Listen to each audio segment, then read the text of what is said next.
87-4. The Honorable Speaker, pursuant to Order 87-4 of the Standing Orders.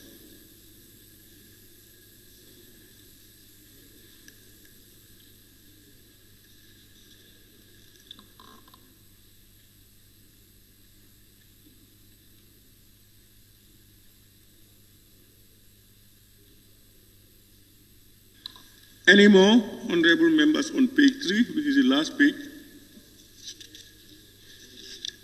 Any more? Yes. Who is saying yes? Sabak? Yes.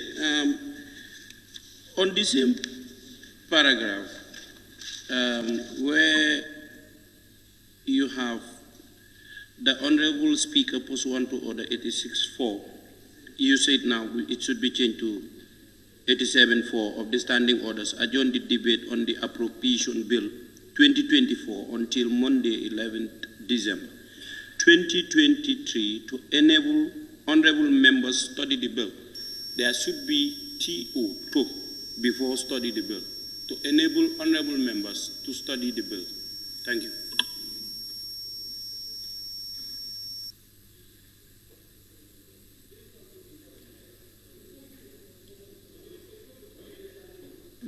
Without it, is it not good enough?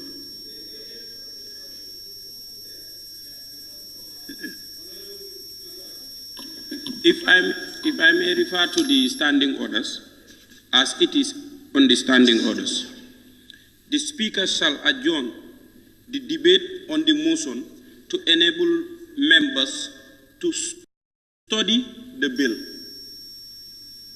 To study the bill. So it should read like that.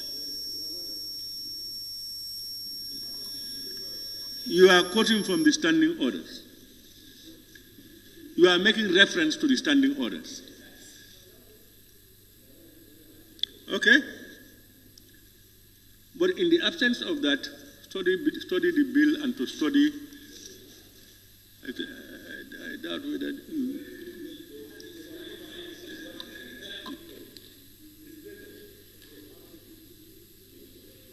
members, as he referenced the standing orders, let's say, to enable honorable members to study the bill.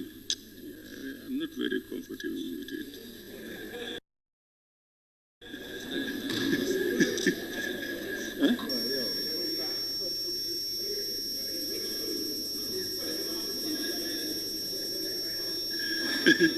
You know, you see how, what Jaliba used to say, how do I put it? The law is, the standing order is referencing does not say honorable members. What does it say? Standing order. Can you read it? Sabak. Yes, sir. Standing order quote that you quoted. Read. Honorable Speaker. No, before I read, the standing order is qualifying what follows exactly. Honorable member, I'm not saying that. I'm saying read the reference part of it. The Speaker shall adjourn the debate on the motion to enable members to study the bill. To enable, not honorable members. Yes. But to enable.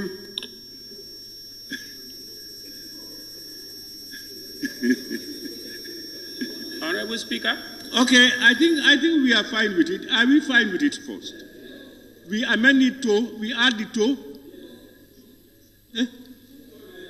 Yes, honorable member for all you know. Honorable Speaker, in my opinion, I think if we are going to put the order to, then it means we have to remove the word enable. We have to disqualify the word enable and at least put 11 December 2020 for honorable members to study the bill. And use the one to, but you cannot put the two to together. The first to can take care of the other one. So the word enable should go, we should remove it, and then replace it with at least for honorable members to study the bill. So the to will now go after the honorable members. It is becoming more complex now. Yes, honorable member, is this alimentary?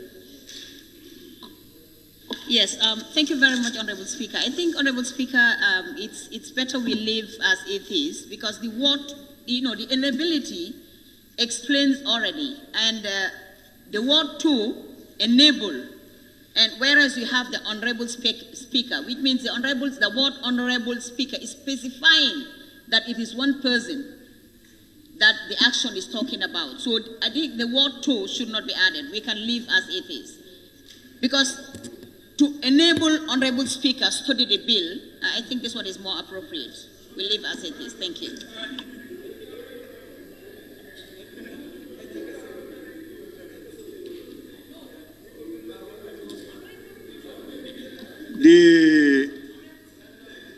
I think it's now a thing for our learned experience to help us through finally, because there is another proposal from the honorable member for All Yundum, who said that 11th December 2023 for honorable members to study the bill instead of to end the bill. Have I got you right? Yes. And the other proposal is we leave it as it is, or we add to how it is.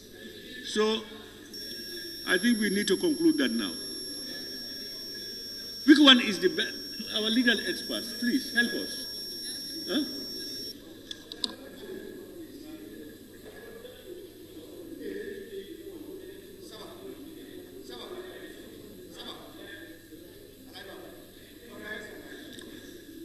From our legal luminaries, they are saying, let's strike a balance and accept the one from All Yundum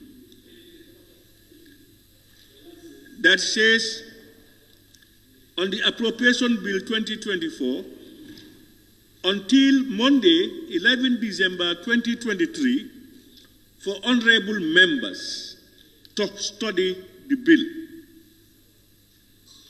To enable is out and replaced with for, and then after members, you say to study the bill. Are we okay with that? Honorable members, any opposition to it? Okay? Thank you very much. Honorable members, it has been moved and seconded that the record of votes and proceedings of the National Assembly sitting of Friday, 8 December 2023 be approved with amendments. Those in favor, please say aye. Those not in favor, please say no. The ayes have it. Speaker, motion. No.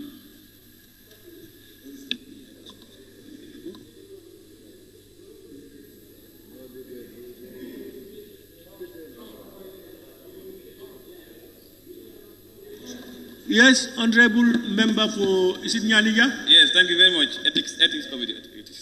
Ethics. Honorable Speaker, with your permission, standing order 53K, and of course the justification is standing order 103, subclause 13. At the Privilege and Ethics Committee, we have an issue, another urgent issue that we need to address, and we want the Assembly to grant us leave to sit just for 2-3 days, maybe during this session. Thank you.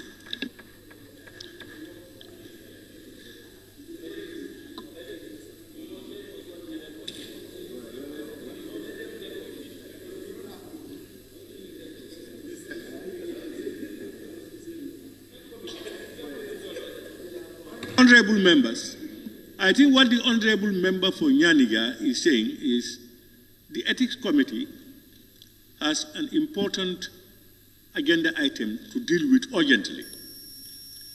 And therefore, they want to move a motion for them to be excused for at least 2-3 days when after the commencement of our business in the mornings, for them to go and complete that job. I will, pardon?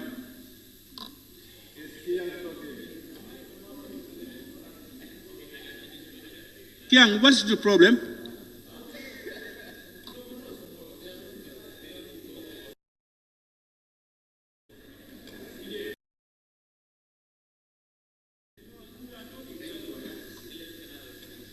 So, Honorable Member for Nyanija, can you move the motion? Honorable members, please. Okay. I have had the privilege information on it. You know, we cannot just watch our dirty linen in public. We should be able to resolve our problems until otherwise. So there are problems, and we think it's critical that we look at it quickly, and for them to be able to at least propose a solution or come out with a solution. Please, can the honorable member please make the motion and let it be seconded? Thank you very much, Honorable Speaker. I rise to move that in accordance with Standing Order Clause 103, Subclause 13, for the Assembly to grant us leave the Privilege and Ethics Committee to sit during the session and deal with important urgent matters. Honorable member, any seconder to the motion?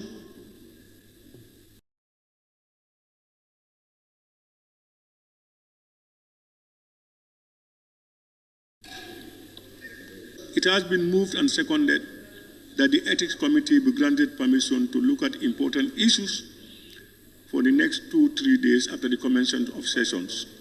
Those in favor, please say aye. Not in favor, please say no. The ayes have it. So you've been granted, but as is qualified after the commencement of sessions.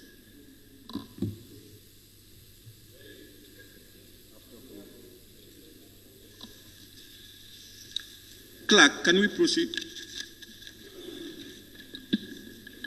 Bill.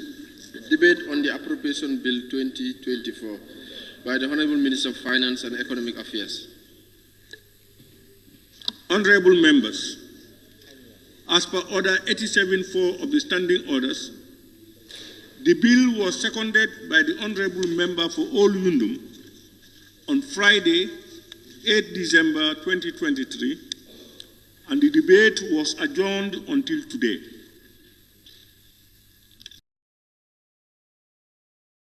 Before I open the floor for intervention, honorable members, I wish to remind all of us of the provisions of Order 87.5 of the Standing Orders, which reads, I quote, on resumption of the debate, the scope of the debate shall be confined to the financial and economic state of the Gambia and the general principles of government policy and administration as indicated in the bill. I invite all honorable members to observe the rules as indicated. On that note, may I now invite any honorable member who may wish to take the floor to debate racist consequences tag and be recorded. I will now commence with the seconder of the motion. No, motion. There is a motion. Honorable member for Olundu. No, I withdraw, Honorable Speaker. But who is talking about, who is talking about motion? Is it Olundu?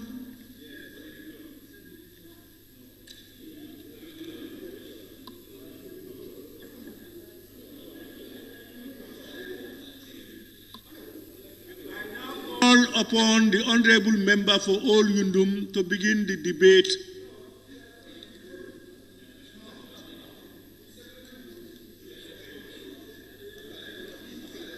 Honorable Speaker, actually what I wanted to do was to raise a motion. But Pardon? I was going to raise a motion without notice, but I am meant to understand that I am not a member of the ABC committee, so I wouldn't be able to raise that motion. So a member of the ABC committee should do that. That's what I want to say.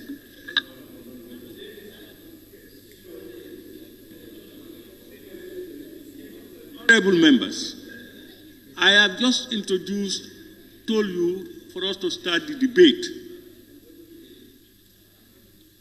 And I said those who are interested to participate in the debate, raise your tax and your consequence tax, and it will be recorded. And then we will allow you to participate in the debate. Have you got any records? So far, we have only one person for the debate. At the end, I will call the Honorable Minister to respond to your queries. Honorable Member for Woolly East.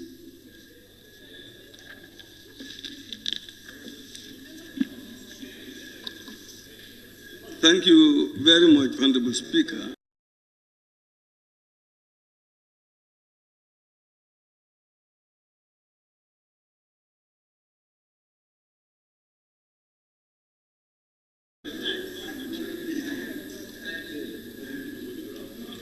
Honorable Speaker, which is titled Consolidating Recovery and Accelerating Reforms towards Building Economic Resilience and Improving the Well-being of the Population. Honorable Speaker, I believe that the Minister has given us very informative statement on the state of play of the Gambian economy. And I believe that he has also provided reasons why the economy is faltering the way it is faltering, even though he also said the economy has displayed resilience. Referring to COVID-19, Ukraine war, and all those things. If you look at the minister's statement, I believe it is in 5.5 or 6, where he's saying, the headwinds include the lingering effects of COVID-19, pandemic, the spillover effects of the Russia-Ukraine war, and the growing impacts of climate change and adverse weather and all those things. And then at the tail end, where he talks about tightening the global financial conditions and increasing cost of capital and debt service are the causes of the faltering economy. Honorable Speaker, I would agree with the Minister on the reasons that he has advanced, but I think that the Minister also needs to focus more closely on what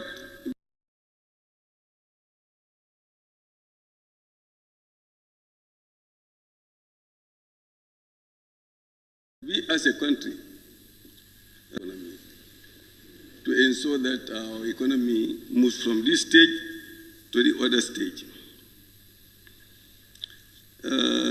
We should be able to reduce corruption in all its facets. And I can also think about diverting or diversion of money to foreign bank accounts. We should be very careful about that because we are taking loans and the loans are mounting up.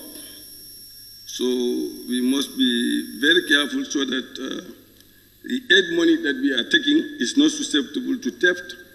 Like the Global Fund, what happened to the Global Fund?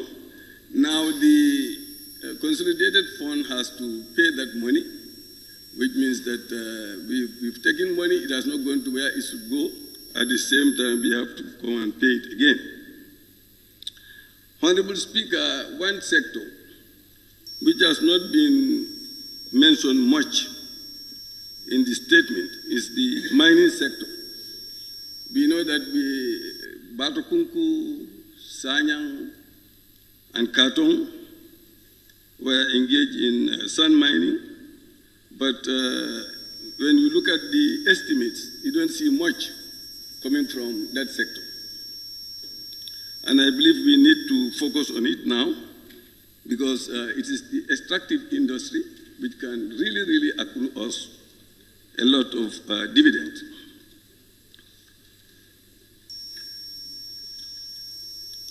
Honorable Speaker,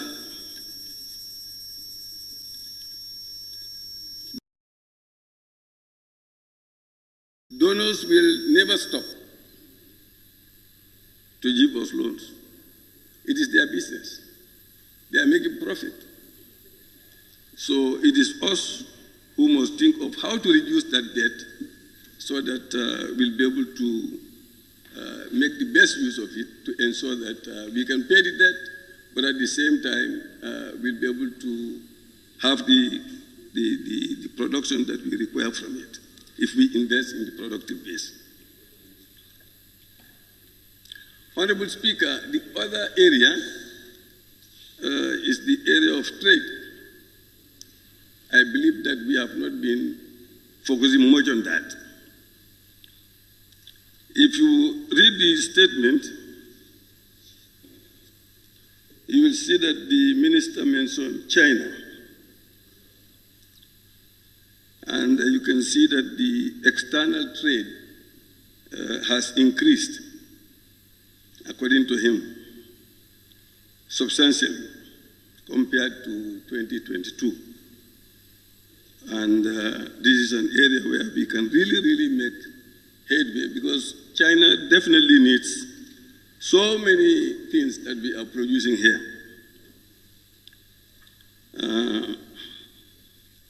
If we produce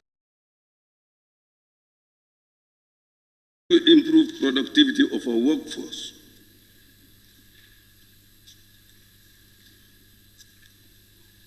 China is fighting for food to feed itself. They need clothing, they need grain, beef, meat, cotton, and so forth. Why can't we explore this area so as to increase trade? And we have groundnut, but we must also to be able to maximize the profits that we gain from external trade. Honorable Speaker, China is the second largest economy now. They were in the third stage, now the second largest economy. And they are opening up, not like other European countries or the United States. So, and they also need other things like bauxite, chrome, and other minerals. But what I have not been seeing in the Gambia is for us to explore our mining sector, the extractive industries, to see what we have. We have not done much to do that exploration so that we discover what we have. All countries have something, but unless you focus on it and explore, you will not be able to see them. And that is something that really can help us to build our sovereign national wealth and be able to take an economic takeoff. Like I said before, according to the minister, exports of goods grew significantly to 215.8 million in the 9 months of 2023 from 44.1 million. You see, from 44.1 million, we are able to move that up to 215.8 million in 9 months. So if we really think of this area, and we look at edible fruits, fish, cashew, groundnut, etc., etc., and these things are going to, according to him, to India, to China, to UK, and Turkey. So you can see that the main countries that we are exporting to are emerging economies. Emerging economies like China and UK and India. And we can definitely explore this area to South Africa, to Iran, and so on and so forth. These are all countries. To Brazil, we can explore all that and improve our external trade, which will definitely help us to reduce and reduce the dependency. Honorable Speaker,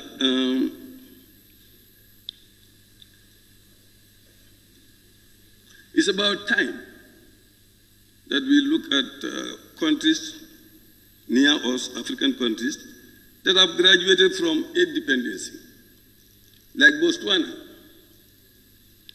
like South Africa, and Rwanda. Aid is an easy way out, but It does not solve the future. It's mainly looking at the short term. And we should not be afraid for people telling us that if we reduce your aid or you stop aid, you will suffer, your people will become more and more poor. That's not true. Now, the Honorable Minister also informed us that estimates and expenditure of 2024 budget is anchored on the reduction of the overall fiscal deficit, including the gradual reduction of the net domestic borrowing, including the domestic borrowing as a percentage of the GDP over the medium term. That's what he said. So the minister in short is telling us that a solution to the economic crisis is precisely to do the above. Reduce the overall deficit as well as the gradual reduction of the domestic borrowing as a percentage of GDP. Therefore, we NAMS now should be focused on that promise to ensure that there is a gradual reduction of domestic borrowing and a reduction in deficit. That should be our focus. That should be our focus to ensure that this deficit is reduced, because that is one of the main reasons why we are going into the crisis. Now, the minister was talking about tighter global financial conditions in response to multi-decade highs in global inflation rate, and so on and so forth. There's a long paragraph, there is no need to read all that. But now the inflation has gone to 18.5, according to him, and this has been reduced to 18.05, which is still very high, it's double digit. Honorable Speaker, when you look at the central bank raising funds by the central bank MPC is another way of slowing down the Gambian economy. It is really slowing down the Gambian economy. Because what happens is that the cost of borrowing is increased, because those who are taking the loans will have to pay higher interest rates, and that also makes the purchase of goods and services more expensive. The goods and services will become more expensive, and therefore raising interest rates by this CBG may slow down the speed of inflation or inflation rise, but it may also lure investors to invest in T-bills to allow government to borrow more money. So instead of investment now, it will just be allowing the government to borrow more money, and that's what we want to reduce. So if we want to reduce domestic borrowing, but you raise interest rates, commercial banks will all want to take their money. It's the easy way of getting money, and that will just lure government to take more. Honorable Speaker, on point 49, which states on domestic resource mobilization, the Directorate of Revenue and Tax Policy continues to provide strategic focus on policy design, formulation, and analysis of revenue and tax policies that build resilience in our revenue mobilization. So let us accept, Honorable Speaker, that we badly need to increase investment. Maybe at least 5% or higher of the GNP, preferably in the productive sectors. It can appear difficult, but it is possible. We can say every year we are going to put this percentage of GNP to investment. What is disturbing us now, Honorable Speaker, is the debt distress. So it's my opinion that merely increasing rates or tax rates may be counterproductive in a way, and it can aggravate poverty and even slow down growth. So taxation is not a bad thing, Honorable Speaker, but if we really want it to work, we must be transparent and so to the taxpayer that their money is going into projects that they can see visibly and appreciate it so that they'll be enthusiastic in paying tax.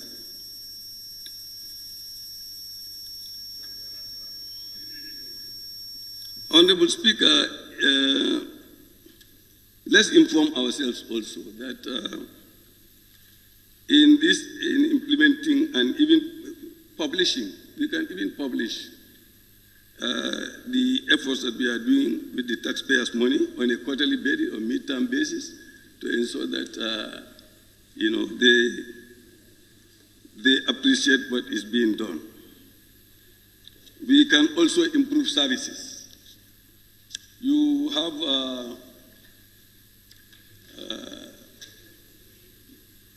the health sector, the consultation fee for the people to see doctors has been increased. And that is one area I am very concerned, because even the 25 was a problem for a lot of people. Now, if it is increased to $100, many people may want to run away from the public health services. And this may not be something good for our people generally. Many may even want to go for the option of herbs and so on and so forth. So we need to be careful about that.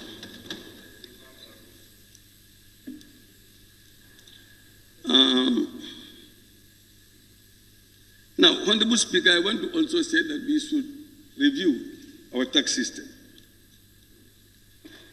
We should review it to make it easier for people to be able to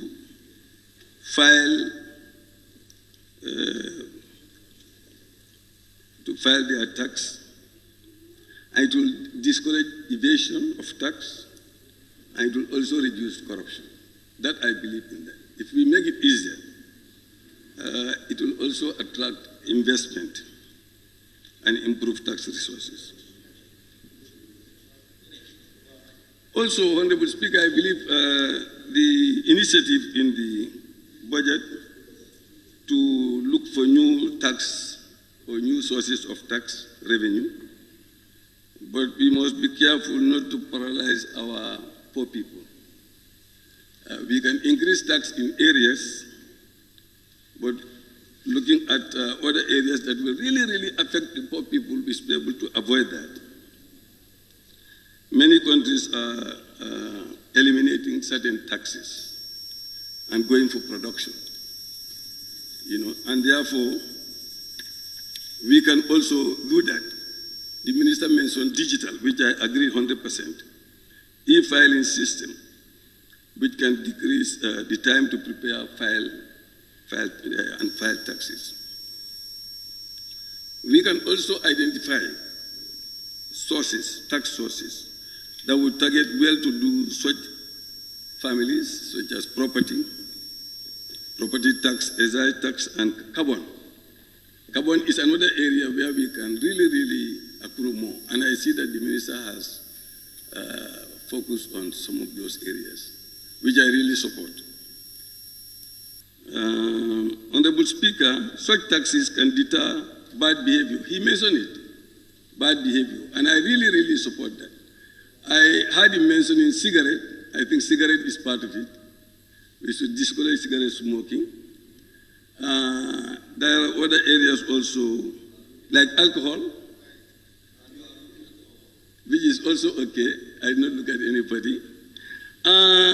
But bleaching. We wanted to remove the bleaching law here. We could not remove the bleaching law. So we leave it there, but then why don't we target the bleaching oils? So many people are bleaching, which is affecting our people. So we should increase that to make it difficult for them. I believe that. But the minister increased, like I said, the health center consultation, which I am really suspicious of.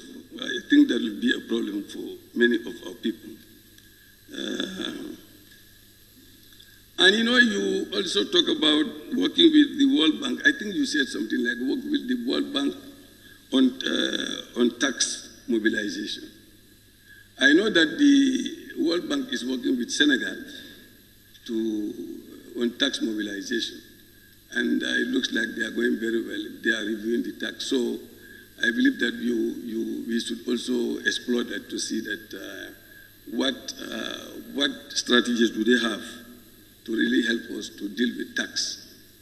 There are so many other areas that we can deal with which will not affect the poor people and it will definitely generate a lot of tax. I believe these are some of the comments that I have, Honorable Speaker. Thank you very much for the time. Thank you very much, Honorable Member for Woolly East. I now invite the Honorable Member for Kiang West. Honorable Speaker, thank you very much.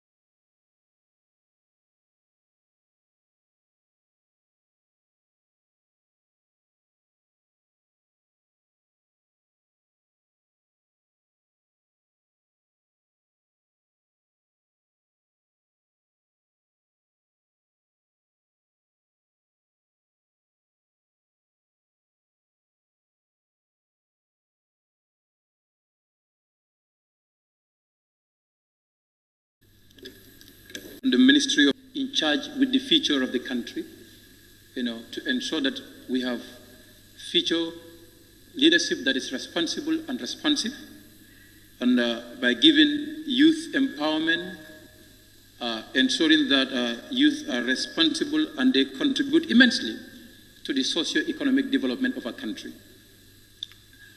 Honorable Speaker, from Minister's deliberation, and on the Ministry of Youth and Sport, when you look at page 42.138, which reads, National Enterprise Development Initiative, which is NEDI, has successfully established business incubation centers that provide comprehensive training to youth entrepreneurship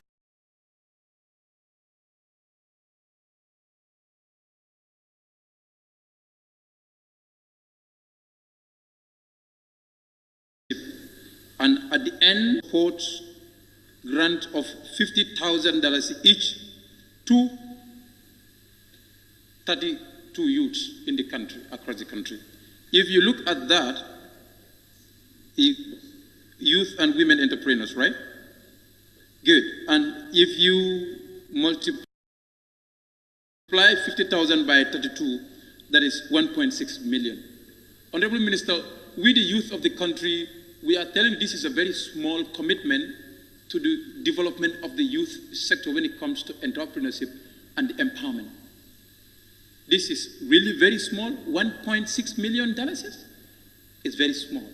And in order to avert the tragedy that we are confronted with today, we lost about 300 youth in the Mediterranean just in 1 month. This was a serious tragedy in our nation.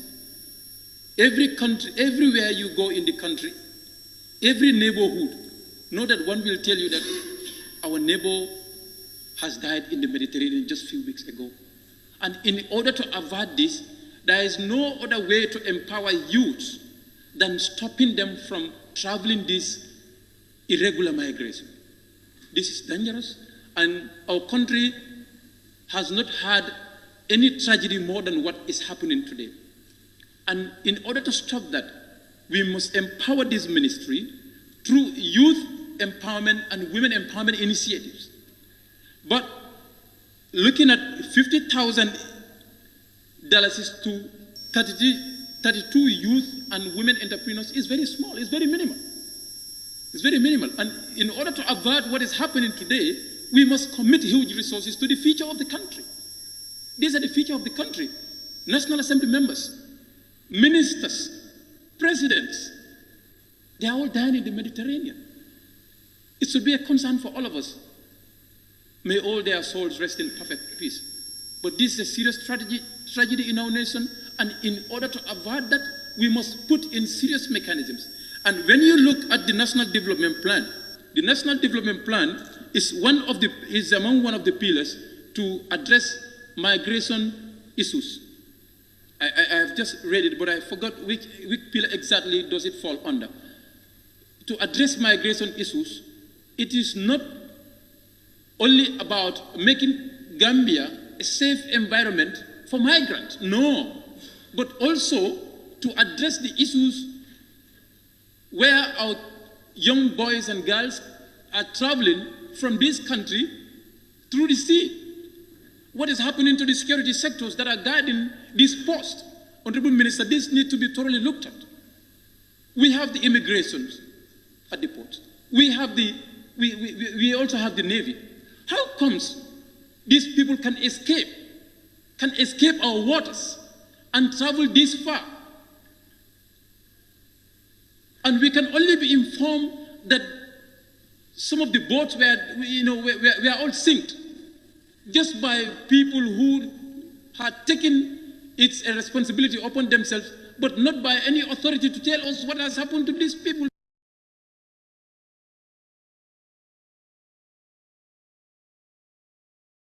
Because we are not monitoring it. And on my view, if the cost of our waters are being monitored very well during the through illegal migration without government being noticed, that's not acceptable. And I think the authorities must take responsibility and to ensure that the ports are guarded very well and people are stopped not to go. They will tell you that this ship was loaded at Tanjay, this ship was loaded at Khartoum. We have securities at all those posts, at all those costs. What are they doing? I think investigation needs to be launched on it. Otherwise, we will accuse that there is an accomplice. Because you cannot post people there and they are given resources to monitor our waters, but there is no better way to monitor our waters than stopping our Gambian youths traveling illegally. There's no better way than doing that. If they are doing any other thing different from that, I think that is the better way to do it. Honorable Minister, I think that 1.6 million needs to be looked at very well for government. This is a commitment and we respect the commitment, but we are urging the government to increase this to even $10 million annually, to commit $10 million annually to youth empowerment, to give to the youth. And we assess the results and to tell the government and the Gambian people that these are the youth that we have empowered through the $10 million, just like we are giving Women Enterprise Fund. Let's give the same thing to youth now. We monitor them constantly and consistently to ensure that they also pay tax to the government and they are also able to have a sustainable livelihood activity and they can also employ other people. Honorable Speaker, when you go on the Ministry of Fisheries, sustainable water resource management is a very important area for us. Honorable Speaker, sustainable water resource management cannot be met without a policy. And numerous times, water bill has been pronounced to be brought in this parliament. We haven't still seen the bill. And some time ago, when we went around as a public enterprise committee to look at issues of water in the country with respect to NAWEC, we realized that there are some other areas whose underground water cannot be used anymore, which means policies are not there to manage their underground water. Areas like Bundung are confronted with that. And it should be a concern for everybody, whether you are from Wuli or where. The underground water, when NAWEC went to assess, when they test in areas in Bundu and they realize that their underground water is seriously contaminated and cannot be further used. But all these issues should be addressed through policies. Through policies. So this water bill is very, very important. In fact, during that engagement, some of the members argued that, in fact, all our national budget, apart from recurrent and operation, should go into water because we cannot afford that our people are still struggling for water. So, Honorable Minister, under Ministry of Fisheries and Water Resources, there is no more important issue they can address than to bring a water bill here so that we can manage our underground water. I have said this here during the last debate, that underground waters in some countries are not good. In some countries, they exhaust it because they indiscriminately use it. And we should also be very conscious about it because the Gambia is not an island.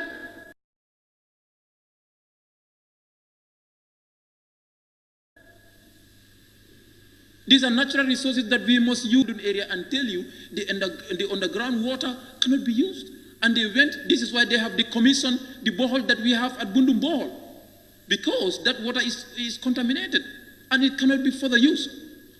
So we have to be very much conscious about that to ensure that we drink water that is safe and ensure that we also have a place where we can tap underground water. We have a healthy environment.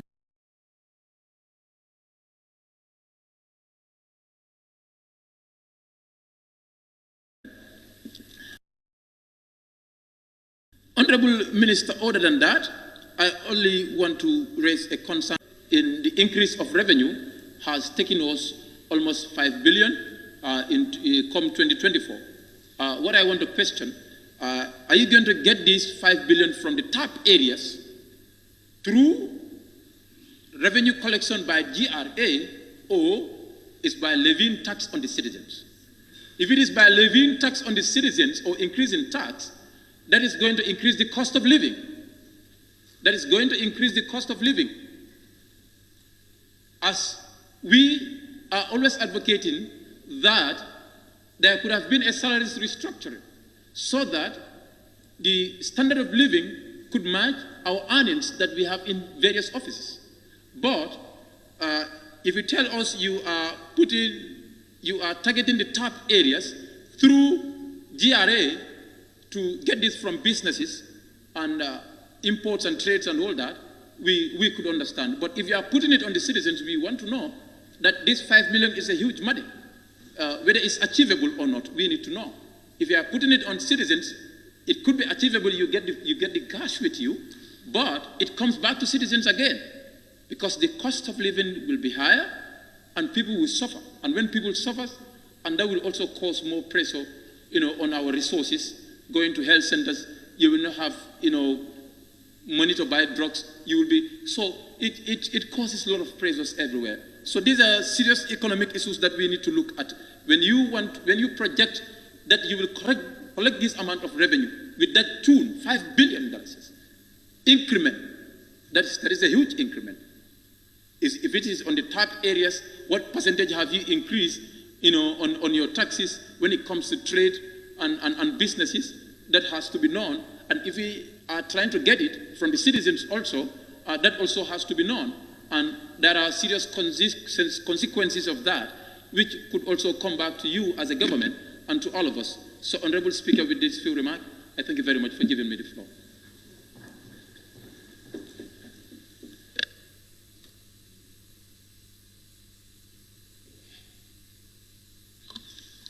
Thank you very much, Honorable Member for Kiang West. I now invite the Honorable Member for Lower Salu. Thank you, Honorable Speaker. And thank you, Honorable Minister, for adhering the constitutional mandate with your ministry to bring the budget to the Parliament for approval. Honorable Speaker, and again, I must say this is the most important document so far that members of Parliament should treat on. But then you can see it's the most boring document too, where members cannot sit down and wait for the document to be treated. Honorable Speaker, I must also show dissatisfaction on the implement ministries or land agencies. The document that comes to the parliament, where the minister take his time and defend any piece and bit of ministries and agencies just to pass this document. But today, none of these ministers or commanding secretaries are here to listen to members. This is why I say it's the most boring document so far. Here today is my 6th years in this National Assembly. It has never happened in the history of Gambia.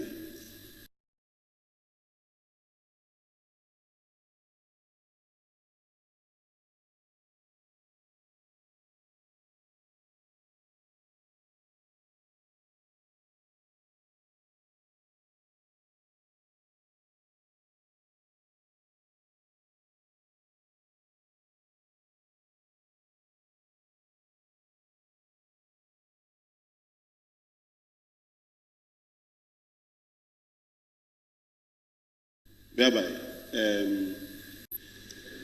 after passing this document, you to go and implement for members, for the citizens. None of them is here. Are you serious? And member for Kiang, you and I will never stop these backway symptoms. Because the people who will stop it, none of them are here.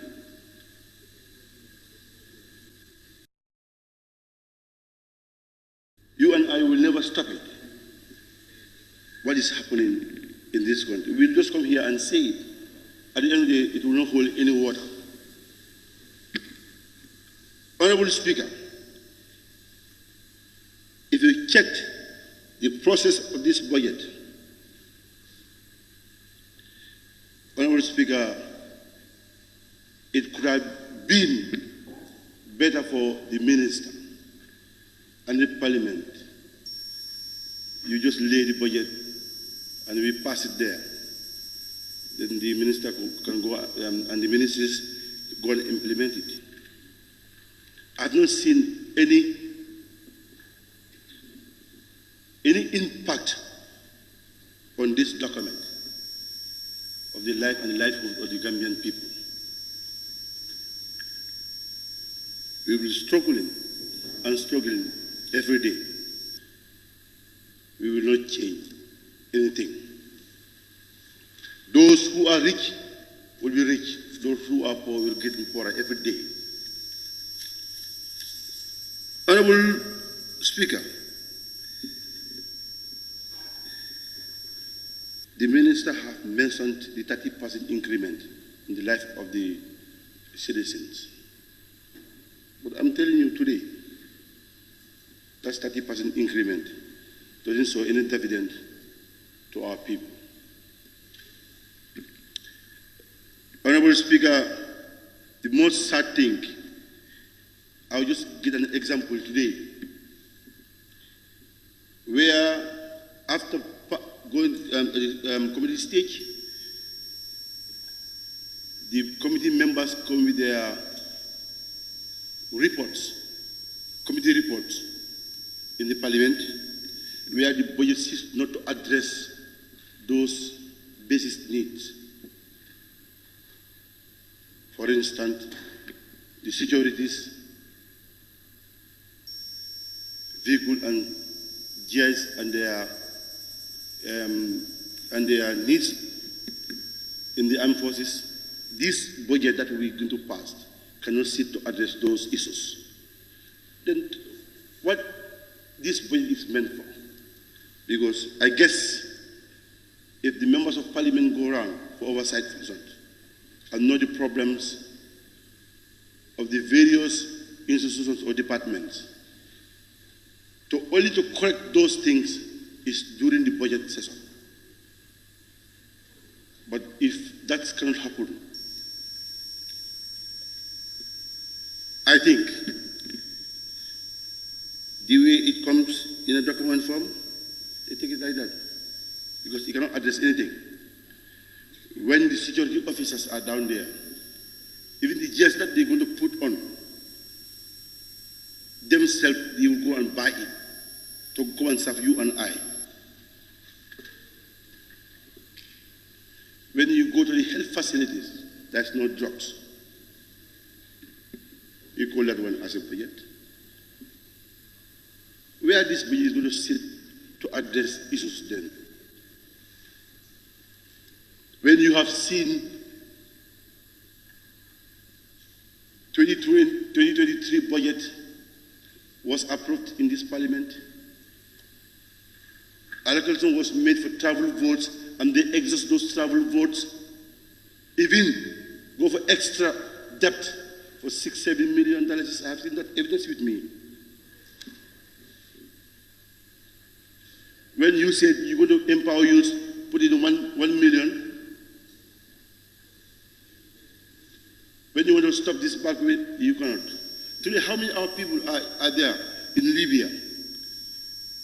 Algeria, they want to come back. They cannot, because the ministry has no monies to bring these people, to repatriate these people back home. And just during budget session, that we should address these issues. And we cannot. And when we are tired of these FPAC reports, we can't do anything. This is why I say it's the most boring budget process.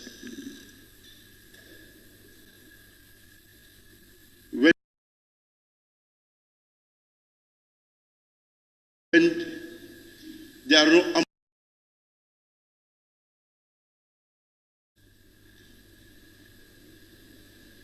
I think we need to look at the way this process is going. If we said we are representing for our people, I said no. This budget is the worst budget that I have ever sat down to sit on. The minister has done their job. Now it's left on us to do the better thing for the Gambian people. But we cannot do it. Because I have seen in series whether it's legal or not.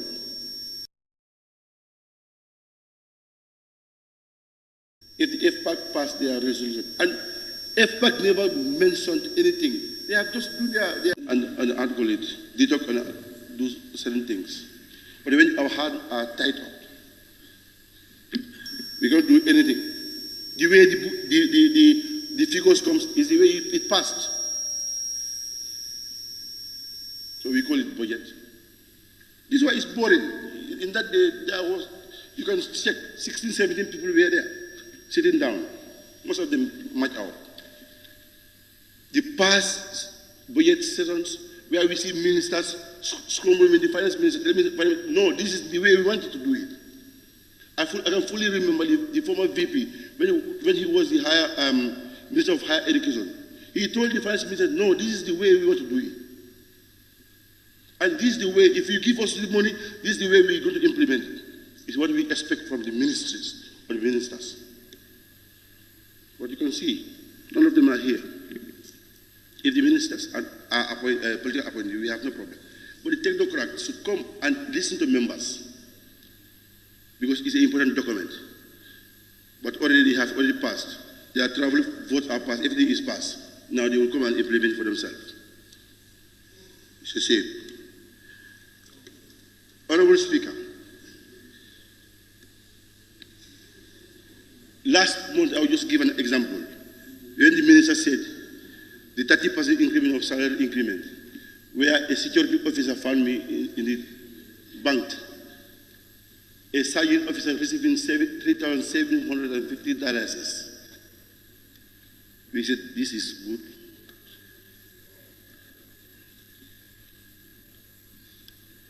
I think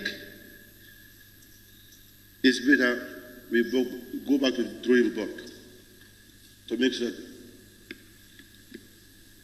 the base need for human, we give it to our people. Everybody are desperate on this country. Thank you very much.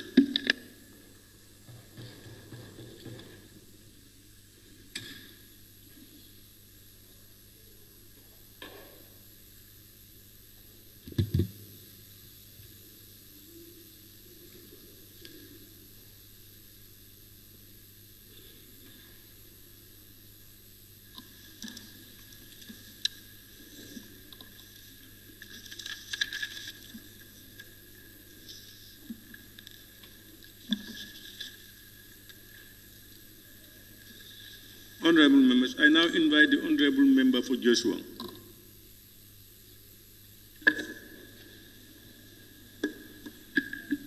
Thank you very much, Honorable Speaker. I also join my colleagues to thank the Honorable Minister on his budget speech on Friday. Honorable Speaker,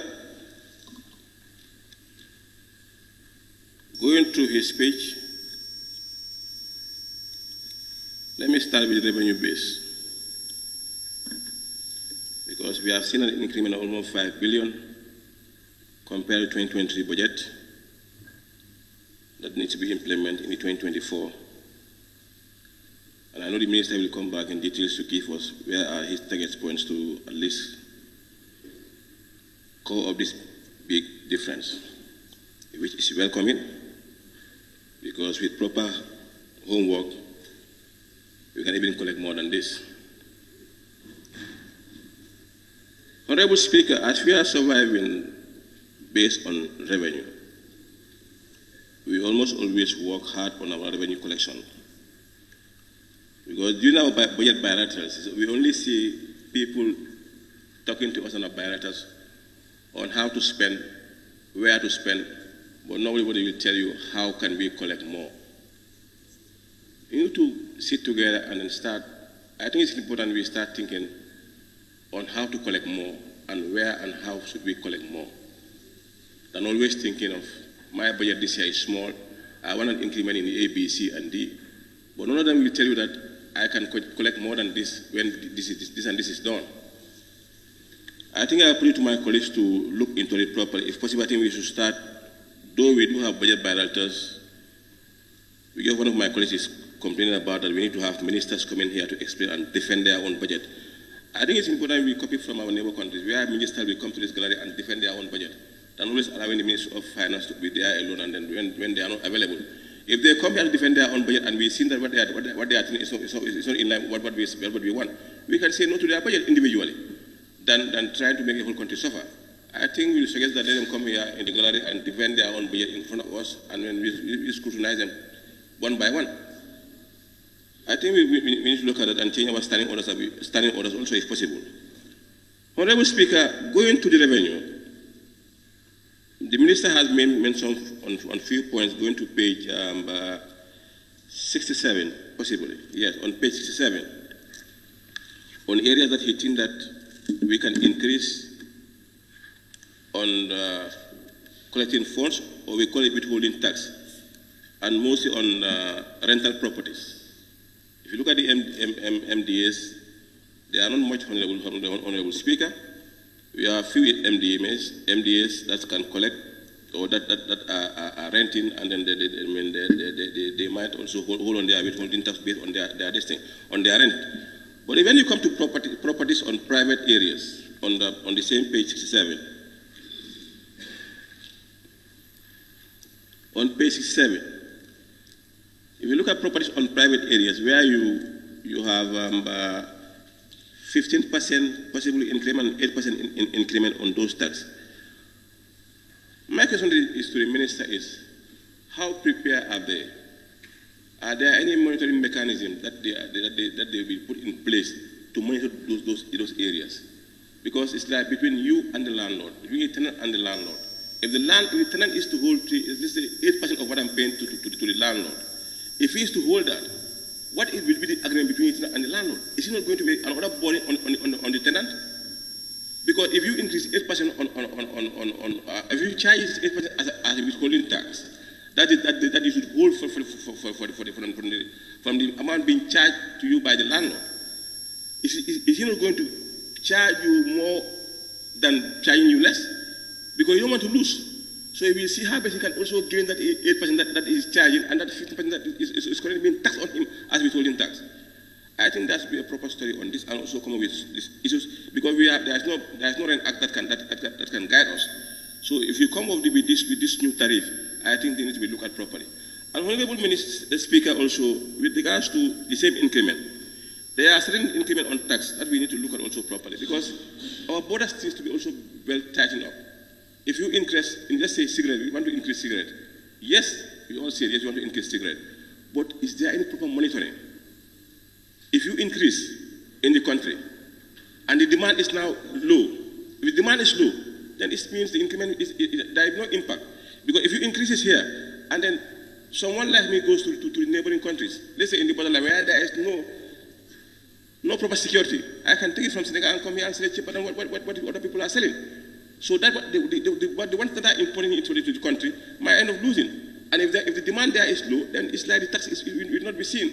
So I think maybe the minister will explain how prepared they are, and then what were the approach taken to see that they have come to this conclusion to say A, B, C, and this will be increased, and if this increase A, B, C.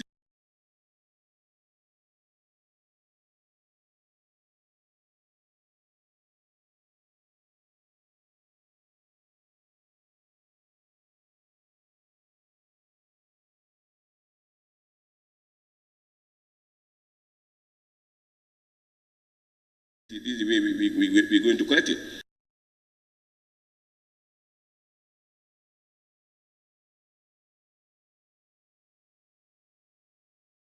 I think it's very important for the minister to also help us on that. We are looking for. I mean, I might also suggest that to reduce tax and collect more than to increase tax and collect less. Let's look at this to see properly. Whether we increase tax and continue collecting less, or we reduce tax and collecting more. It is more benefit than to reduce and collect more than increase and collecting less. So when we compare the two and come up with something that we think that it will be best for this country, because all what we are saying here, it comes back to us as citizens. Anything that has been increased comes back to us. Because if you increase anything, they don't care. Because increasing the ports means that the citizens suffer. Because if I am selling my bottle of water for $10 and now you are taxing this bottle of water, next minute I will increase it. And who pays it? We are the one who pays it. No matter how much salary we increase, it comes back to us because it makes nothing to be seen as something that is of benefit to you. Because the more you are receiving, the more you are paid. So it's like the additional makes no sense. So I'm suggesting that we look at those things when it comes to revenue and also work very hard on our revenue. Honorable Speaker, I know if the ministers work very hard with GRA to tighten all these loopholes, I think we can collect more than this. We can do more than what we are collecting. Because there is money in this country, and there are businesses in this country. If those things are done in the right way, we can collect more than this. But not always increasing all the time, giving us figures for next year, and based on what we need to increase A, B, C, and D. Honorable Speaker, on the same revenue also, I think the issue of subvention, the ministers should start working on these things and also limit the issue of subvention and engage these people that they are subventing. Let's set an example of the hospitals. You're still subventing this hospital, and these hospitals are still collecting. What are they collecting? Is it enough? I am saying no. What will be the results? What is the solution? Let's be very frank with ourselves. It's going to be difficult in this country for us to move and say we must have free medication. It's not possible. Free medical care, I'm saying no to it. I'm a politician, yes, but it's not possible. Go to the hospital. They prescribe and you see a doctor. You pay $25. A list is given to you. Go to the pharmacy. You only can collect only two drugs. And then go outside the hospital. You spend more than what you're supposed to spend when it was done properly. Why not you bring those medications in the hospital and then sell them in the hospital at lesser prices than the one going outside for the pharmacies? So we are like working for the outside pharmacies than our own hospitals. Let's improve on our subventions, Honorable Speaker. Let's see what we can do. If the hospital, if the drugs are being sold at $100 outside, let's sell at $70 and $70 to the poor people. That allowing that poor man to go outside and buy for $100 and come back again and spending on their patients. It makes no sense. Where is the free medical care? Where is the free medication that we are referring to? And this year we have budgeted almost $240 million for what? For drugs. And yesterday we still go to the hospital and say there is no drug. I will go along the Independence Drive today and look at those pharmacies. People are queuing there in their numbers, buying what? Medications. Some from the provinces, they end up stopping you on the way to beg you to go and buy medication for their patients. Is that fair? No, it's not fair. Let's bring it to the hospitals and see what we can do for them. To charge less and then let them have what they want. And from those small amounts that we are collecting, we can motivate our doctors. Our doctors are all leaving because they are not well paid. Let's change the scenario. Yes, that was our intention, to say free medical care. But it is possible? No, it's not possible. It's not possible. We cannot be continuing subventing. At the end of the day,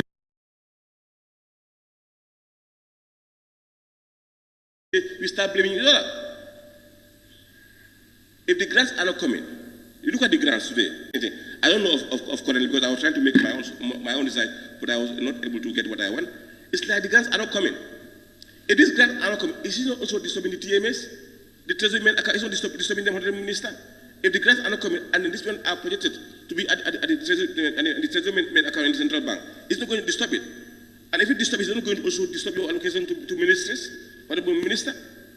I think we need to look at this thing and make a study on the way these things are going and then start forgoing this grand issue and work hard on revenue collection and see how best we can tap more funds. There are areas that we can tap funds to collect more.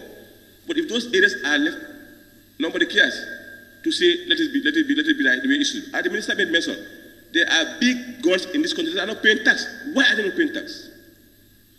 Why are they not paying? Why now? Why are they detecting it now?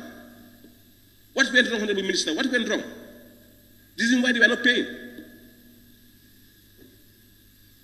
Let's do things in the right way. Let people pay tax. And it's us, the very people who are not paying tax, are the one blaming government for not doing their responsibility. When it fails, we say government. And it starts from us. Let's do what is right. Let's follow. Let's chase people to pay their tax. And pay to the right people. And pay to the right place. But not to pay into our pockets.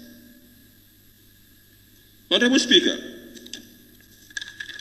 coming on to page 58, if you may permit me to read, the key priorities of the budget and the medium-term fiscal objectives will be to reduce the budget deficits and overall debt of the country. 58. Page 58. On 194. You always quote the paragraph. 194. You see it?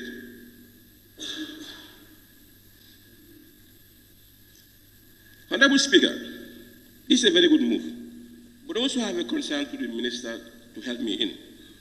Because for us to reduce deficits and also over the overall debt of the country, I think there are certain areas that we need to look at properly.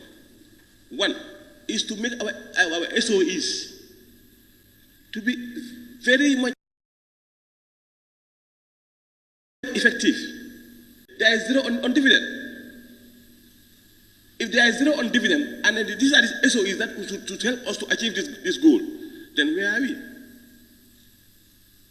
If these SOEs help to achieve this goal, and we are seeing zero on dividend, and currently we are already past a budget of 27 million to what? To set up what? A commission on the SOEs. And contracts should be signed as what? Performance contracts. We are signed this year.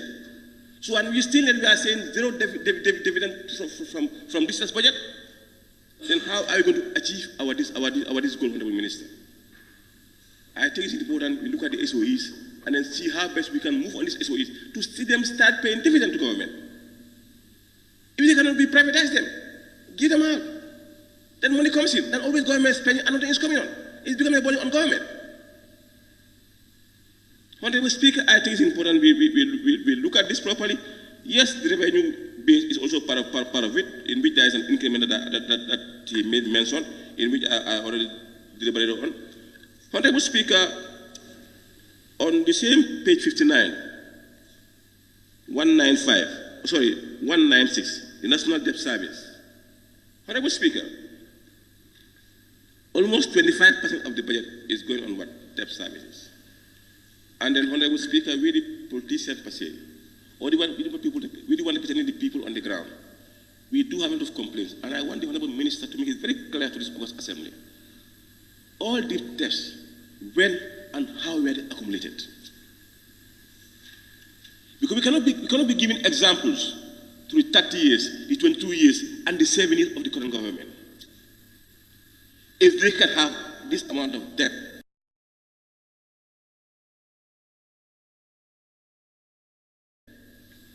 on them, 22 years of our budget on debt, only servicing debt, and where they are also debt referral for 5 years, not factored here. Then come next 2025, where are we? Where will we be? Honorable Speaker, I think I would love the Honorable Minister to guide us through and tell us how did it happen and why it is up to this stage. We still pay this much of the amount of our own current budget, 25% of it going to this. Honorable Speaker, I think it is also important also for the Honorable Minister also to help us. There's the Ministry of Finance. They have their FMI system, which is also going on. They're also spending money on that. Yes, the systems are good. It's welcoming. But the projects under your ministry, are they using the system? Are they using the system? And why are we always targeting paying consultants to come and work on these systems? Where are our young Gambians? Where are our trained Gambians who can be trained to have our own system in this country? People do come here for benchmarking in this country. They go back and now they are setting up their own systems. Like of Rwanda, they were if I could recall, in 2009 on what the benchmarking on a Western system. Now they are having their own systems. Why not our own Gambians? We have young ones here. Let's give them the rooms. Let's help them. Let's give it to them to start setting up issues like this. Let them come with systems that can also help us than always depending on systems that are given us by outsiders. Tomorrow when they look at their doors, where are we? We start struggling again. We got an example of the SIMLEC. SIMLEC, where is SIMLEC today? SIMLEC at our time, SIMLEC was not functioning, not in operations. They ceased operating. Why? Because they are forcing government on what they want, not what we want, but what they want. You must come to what we want, and then we agree, and then we sign a contract.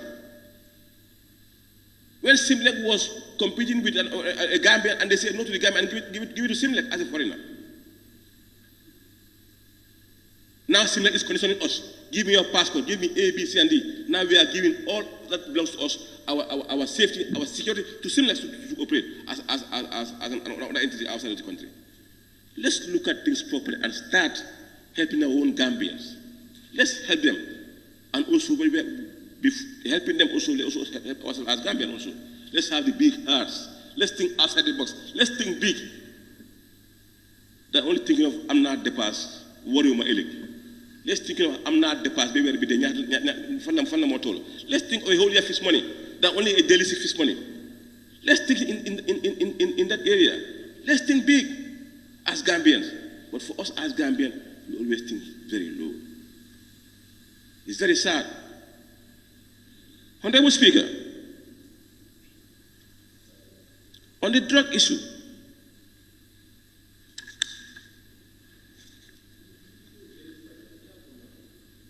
the minister made, as I mentioned, 240 million for drugs. I have a problem here in which I want the minister to also help me. On the drug revolving fund, is it still in operation? The drug revolving fund, is that account still there? Because if it is happening, I made a little bit of research, maybe you can help me, that there are funds lying down there. What are those funds meant for? Can they be used to help the hospitals? Or are they being used for something else? Or are they not in existence? We need to know those drug revolving funds, where are they? What are they used for? If it is coming, it is meant for drugs. I think it's better, if you look at the amount that has been mentioned here, it's a big amount, but if you could help us also on where those funds are kept, whether it is still in existence or the account is not still happening or not, you need to help us, Honorable Minister.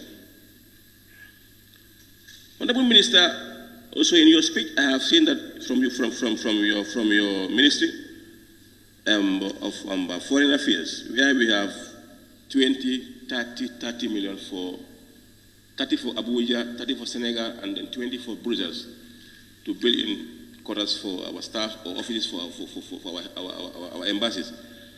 If I could recall, I think there was money being allocated to Dakar. Was it 10 million? When we came in new, I had my colleagues mentioning that. How far have they gone with that 10 million? And Abuja, how far are they going with the construction in Abuja? Because if you allocate 30 million for Abuja, and then 20 for Brussels, and then 30 for Dakar here, what kind of structures are we targeting? What are we targeting for Dakar? And then, it's a bit confusing to me that maybe it's more expensive in Brussels than in Dakar. Because in Brussels, we change in foreign currency and then we transfer it down there. And in Dakar, we just the next day, neighbor, which is the CFA is cheaper than the dollar or the euro. It might be cheaper to spend in Dakar than spending in Brussels. So what are we targeting in Dakar and also what are we also targeting in Brussels based on the figures being mentioned here? I think these figures need to be looked at properly because yes, it's good. I'm not saying that we should not spend on our embassies, but it's also good, Honorable Speaker, for us to start also being very careful and also tax our embassies. Yes, we are doing much. We expect much from you. Let's be giving you, but see what we can also give back to the country. Than the minister going down everywhere, foreign affairs minister going down everywhere, knocking on doors, and then what they want representing, what can they do? What are they doing? It's important. So, Honorable Minister, I think these ones needs to be looked at properly and also see what do we think that we can do to compare these three things. Honorable Speaker, just to conclude, to the Minister, to his speech, it's going to be very difficult if we need changes. We must be well prepared and start taking blames. Let them blame us today, and tomorrow those coming can enjoy. But if we are away from blames, honestly, this country will never change. Even the SIGs that we are talking about, should we continue subventing SIGs? And if you go to the schools, they are telling you they are not receiving it. They are not receiving much as expected. I was going down in schools in my area. I went on tour to visit those schools. What they were telling me, up to that time I was there last month, they didn't receive their SIGs. How were they able to operate? They cannot operate. So Honorable Speaker, I'm suggesting here that let's go back to the same ball game again. When schools are opening, let's tax parents to pay $100 per child, and let the school start with that before government giving them money. But they cannot go to school and then you cannot have the learning materials to wait for government to give them their subvention. Let's see how much can government pay, how much can parents contribute towards government. Then every time, things, we have been trying to make it possible. And it's not possible. Let's go back to the old days. When parents were giving us chairs to go to schools, paying everything for us, you had good students. Now students are failing every day. Everything is free. Free food, free job, free health, free education. And yes, you don't have what we want. When I was speaking, I think it's high time we start looking at things and start changing this line that every time giving to government for government to be paid. Thank you very much.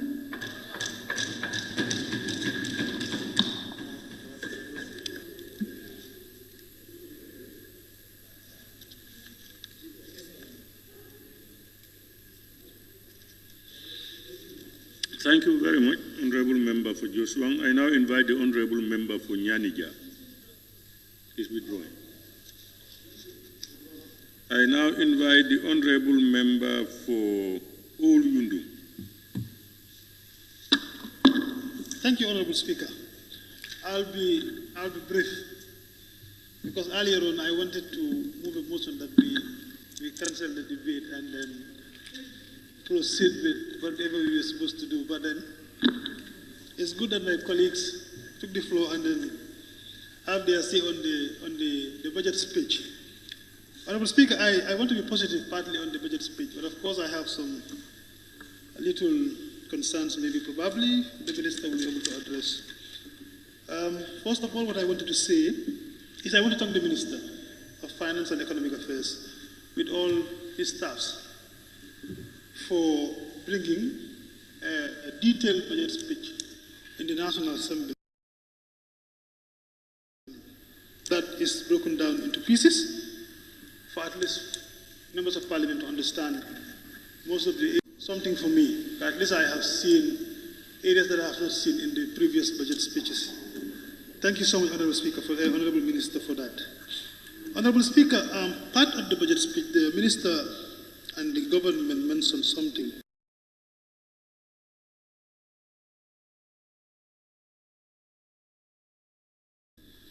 That is very important for the country.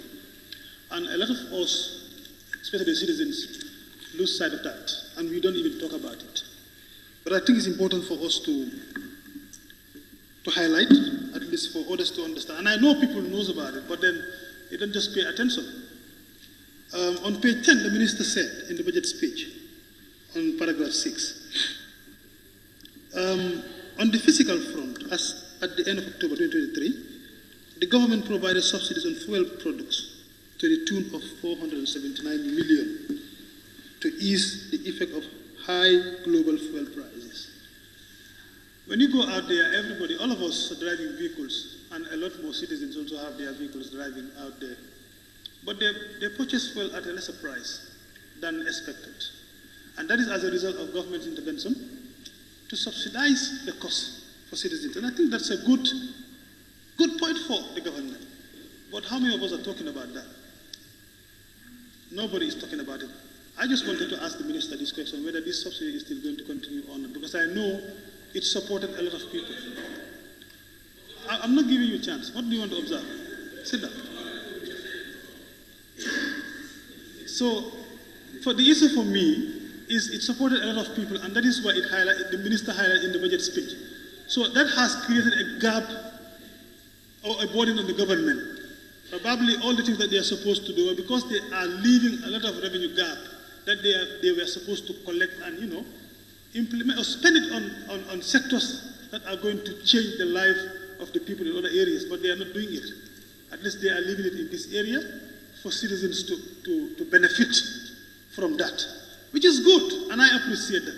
I want it to continue because I know fuel price will increase again. I'm not sure what is the policy of the government in terms of the fuel subsidy when it comes to 2024 or 2025 going forward.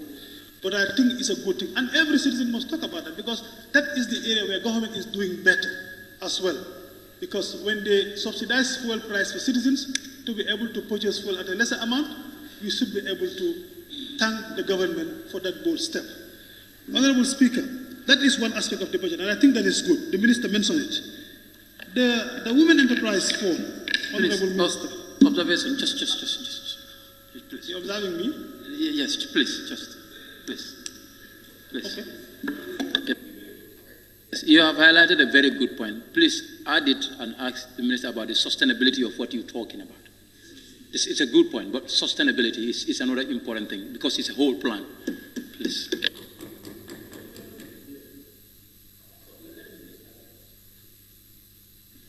Thank you.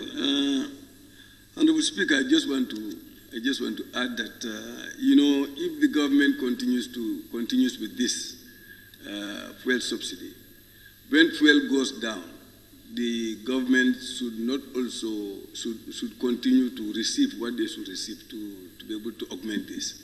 I don't know if you understand what I'm trying to say. Yeah, thank you. How do you think, Minister? You heard what they said.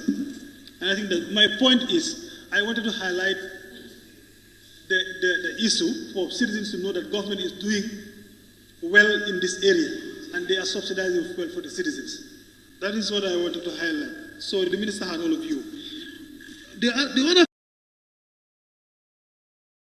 part, Honorable Speaker, I wanted to highlight too is the Women Enterprise Fund effects. But that is normal. In every new initiative that you bring in, there are maybe, some hitches out there, and we understand that. But I think the initiative of bringing Women Enterprise Fund to support women in the country is a good step. And this, in the 5th legislature, I remember, a lot of, youth, women groups benefited from the fund that was allocated by the government to support their initiatives. And again, I have seen that in the budget, about 17 million is allocated again for the Women Enterprise Fund, or moving forward. So I just want for people to understand that these areas are life-changing, initiatives for the people that government is putting money in. And not only that, you have a lot of them. If you go to, infrastructure, government is putting a lot of money in infrastructure. But we are not talking about them. And these are life-changing, expenditures for the citizens. From 2023, we have seen the huge amount of money that was invested in the area of infrastructure. And 2024 as well, the chunk of the money is gone there. But of course, they are telling you as well, 26% of the budget is being allocated for the social sector, that is education, health, and agriculture. So I think that is a good step for us to understand, and everybody out there. Of course, the budget, deficit is huge, and we understand that is the Gambia. But as we move forward, I think the deficit will come down. Prioritization will come in for us to be able to reduce the deficit moving forward. Honorable Minister, one of the concerns I have is when you go to communication. Part of it I wanted to ask this question because I know the state of enterprises, one of them is Gamtel, that is currently, crawling. And we understand the gateway is still there. We have not seen commitment by the government to, give this gateway to Gamtel so that, they can revive what they have been doing in those old days. So that area is a concern for me because I know if Gamtel is revived,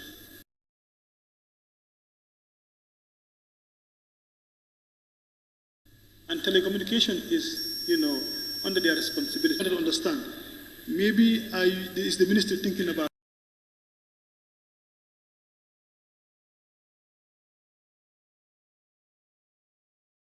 that in the future? Because I have seen you said you are going to operations.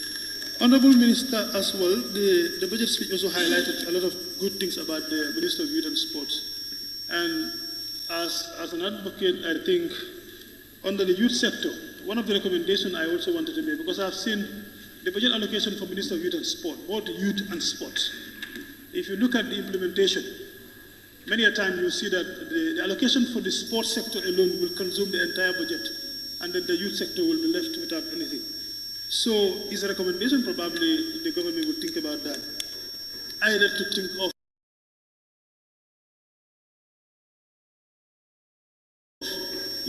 differentiating these two ministries, having a youth ministry of its own and the youth ministry, because youth sports alone is very lucrative currently. And I think moving forward, Gambia should think of operating, the whole ministry for sports alone. A lot of young people are venturing into sports now as a form of business or whatever. So having that alone is going to support our country, to be able to support the young people to go out there and then, harness whatever we are supposed to get as a country. Because like Senegal is doing, I think they have a whole ministry on sports, and they're concentrating more on that area as well, generating a lot of income from their professional players and all other sectors in both the sporting fraternity. So I expect the government to think about that. The youth sector also has a lot of components. If you go to the National Youth Council, NEDI and others are all components under the Ministry of Youth alone. Empowering young people in other areas. So that area also is very important because business for youths, for government to also, allocate enough resources for the youth sector after the funds that they're supposed to get. So we have to distinguish the two. If you allocate 100 million for Minister of Youth and Sports, sometimes it's difficult to understand how much money is going to the youth component alone and how much goes to the sports component. When there is sports event, a lot of the money is gone there as well. Like the African Cup of Nations now, we are expecting a lot of money to be spent on the African Cup of Nations, which is on the sport. So how much is going to go on the youth sector? So that is an area that I also want the minister or the government to continue thinking about. Of course, the revenue front, Honorable Minister, like my colleague alluded, you have highlighted a lot of things that I personally appreciate because these are good. Like I said, in my 6 years in Parliament, I have seen budget speeches, but at least this one has been simplified for for me to understand. But of course, I appreciate your staffs. I mean, they have been doing very well. They work very hard under both ministers.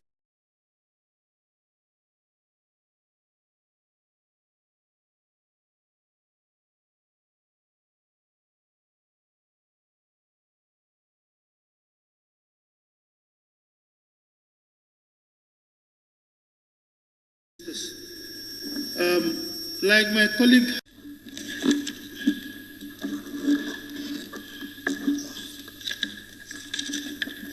sorry.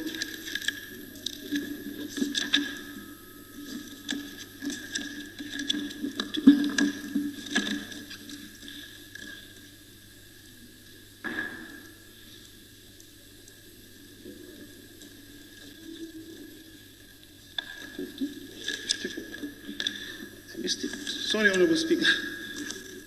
I missed the page.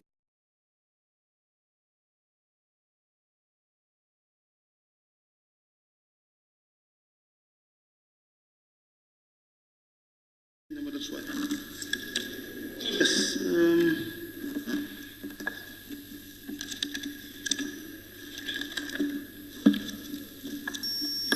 Anyway, I'll get there. Honorable Speaker, like I said, I mean, the introduction of the new taxes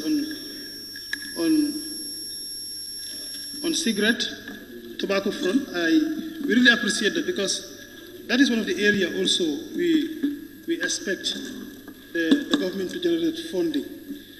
But of course also with the issue of taxes that you talk about, that is the tax, the withholding tax on the rent. I have the same issue with my colleague. I mean, he has a very good question.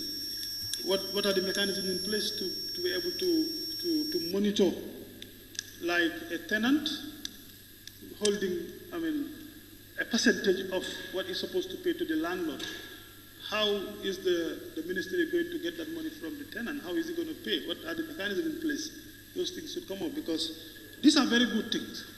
If everybody understands that you are supposed to withhold 8% of what you are paying to the landlord, I mean, as a tenant, and you are supposed to domicile that money to, I mean, a competent authority, let's say, like the Minister of Finance or wherever, revenue collectors, that is good for our country. We will get a lot of resources.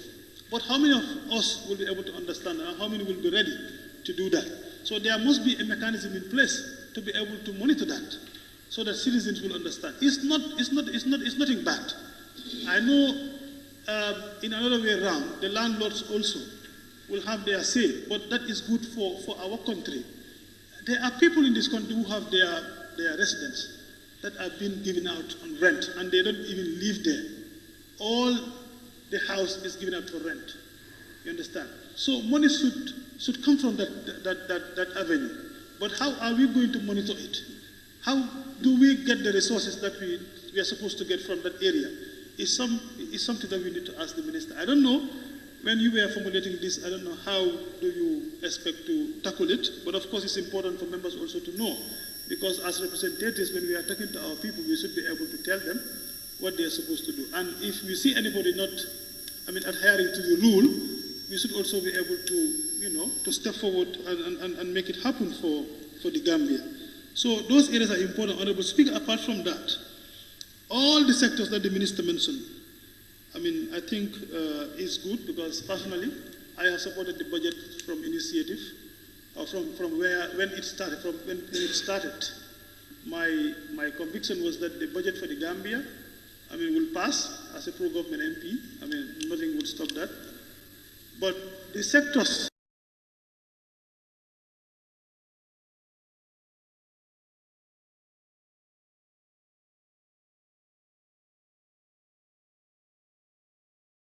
I believe the minister going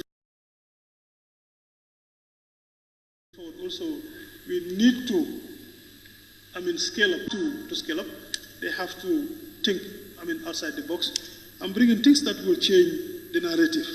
The incremental budgeting system of the Gambia, of course, I don't know how would we change that, but moving forward, we need to think of how do we expand and bring in programs that for National Assembly, when budgets are in the National Assembly, we don't even have second thought. We will continue approving the budgets for the sector so that they can implement what they are supposed to do. The focus should not only be on approving budget for salaries and other current expenditures, but also for the development aspect of it is important. Honorable Speaker, I think I have exhausted what I wanted to say. With those few remarks, I expect my colleagues to all support the budget speech of the minister that has been articulated very well. I mean, all areas has been touched, and I think it has been simplified for us to understand. Honorable Speaker, with those few remarks, I beg to take my seat. Thank you.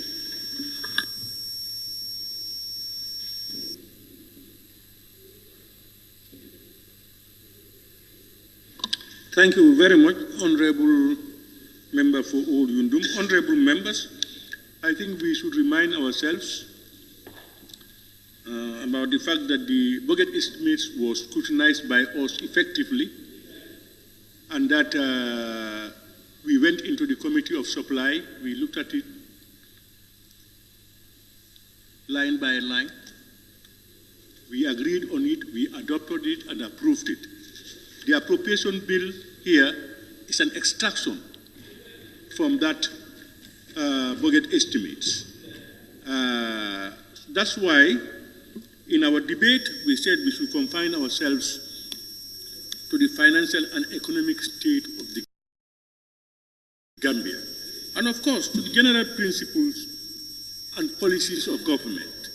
But if you think we can go into the figures to see whether this figure is small and big, we have done that. We have just done that. So we cannot do that now. This is the honorable member's contribution for Old Yundum that reminded me of those things. If you look at the contribution, it's almost all on the policy administration of government. And that's the key. But the figures, we cannot do anything now. So I now invite the honorable member for Banjul Central. Speaker, for granting us the opportunity. I'll also try my best to be very succinct. We thank the Honourable Minister for bringing forth to this August body this important budget speech that entailed government's aspirations for the coming year, but also equally highlights some of the constraints and also the fiscal projections for the coming year. I should also not do justice without acknowledging the importance of the introduction of systems like the IFMIS and the Asukuta wall that has really helped us in augmenting our resource mobilization processes. It's really proving dividend. And I think these are areas that we should do our level best to make it more proper. I would also just like to start off with the Women Enterprise Fund, just like my colleagues highlighted. There's been an augment with regards to its budget, 17 million, which is good. However, it's proving dividend for the women folk, because these are projects that are going directly to the grassroots level. And we all know that women are a very core ingredient in our social nation development, and that helping them with finance to make sure their enterprises are flourishing is very key. However, I would just like for the Honourable Minister to help us in terms of the disbursement aspect of things. Though it's been proved dividend, I would say. However, the way some of the disbursements have been going need to be revisited because I think training programs need to be conducted for them. But also, most of these groups, some of these groups, they do share the monies within themselves. And if you look at the ratio per individual, usually it doesn't, really prove much to be able to enhance their livelihoods. So these are areas that I think should be formalized, the processes to be able to make sure that this value for money is seen in these initiatives. Honorable Speaker, on the Minister of Youth and Sports, we've seen that there has been a slight augmenting with regards to the youth budget. However,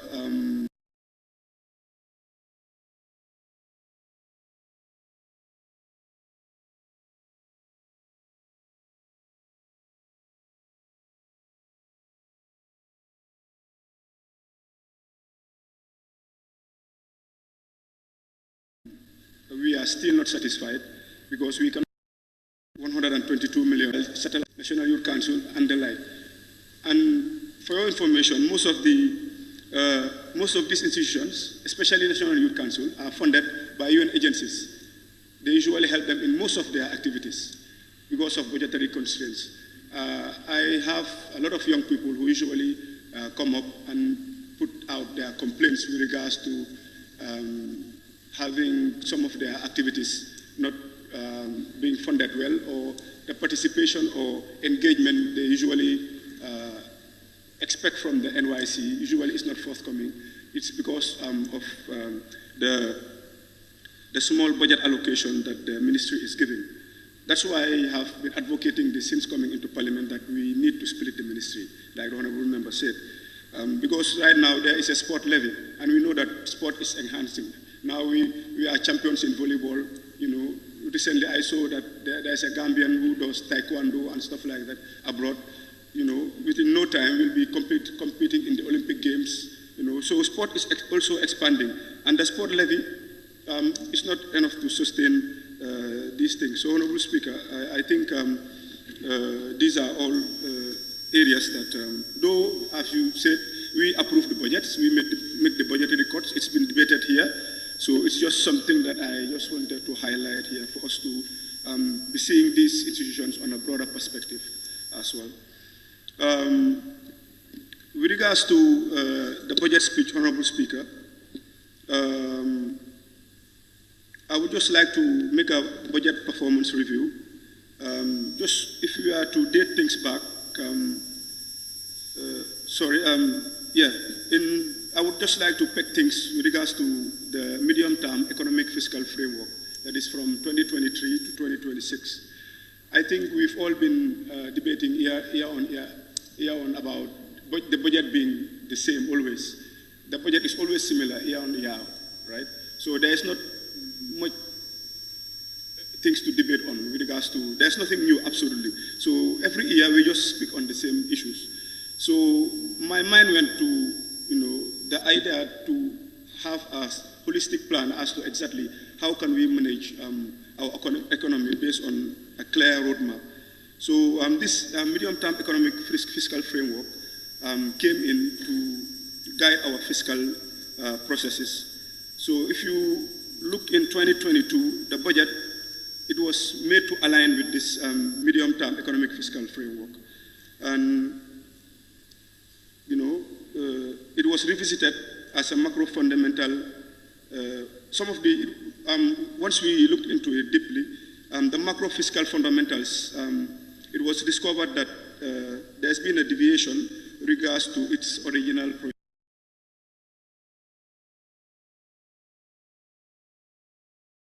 projections, right?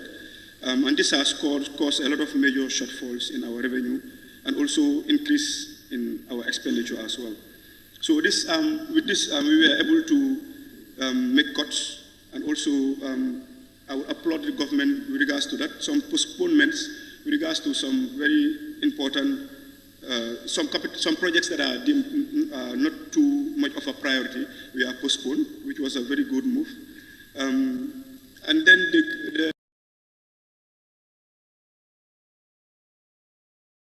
the groundnut subsidy was removed. And also, then you have the fuel subsidy that was also done. But then again, we had an increment in the salary scale of the civil service.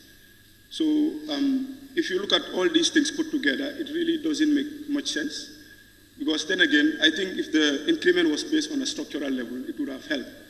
For example, those that are high earners would have increments based on a certain percentage, and those that are in the lower echelon will be able to at least have their salaries augmented. But I think one of the, I think we meant good as a parliament, but I think next time, when these things are brought to us, we should look at things on a structural level. That is, for example, there's been a 30% increment across the board, which means those that are, high earners, their emoluments will increase rapidly, and those that are down also will increase. So that's really also a big deterrent with regards to our fiscal management processes.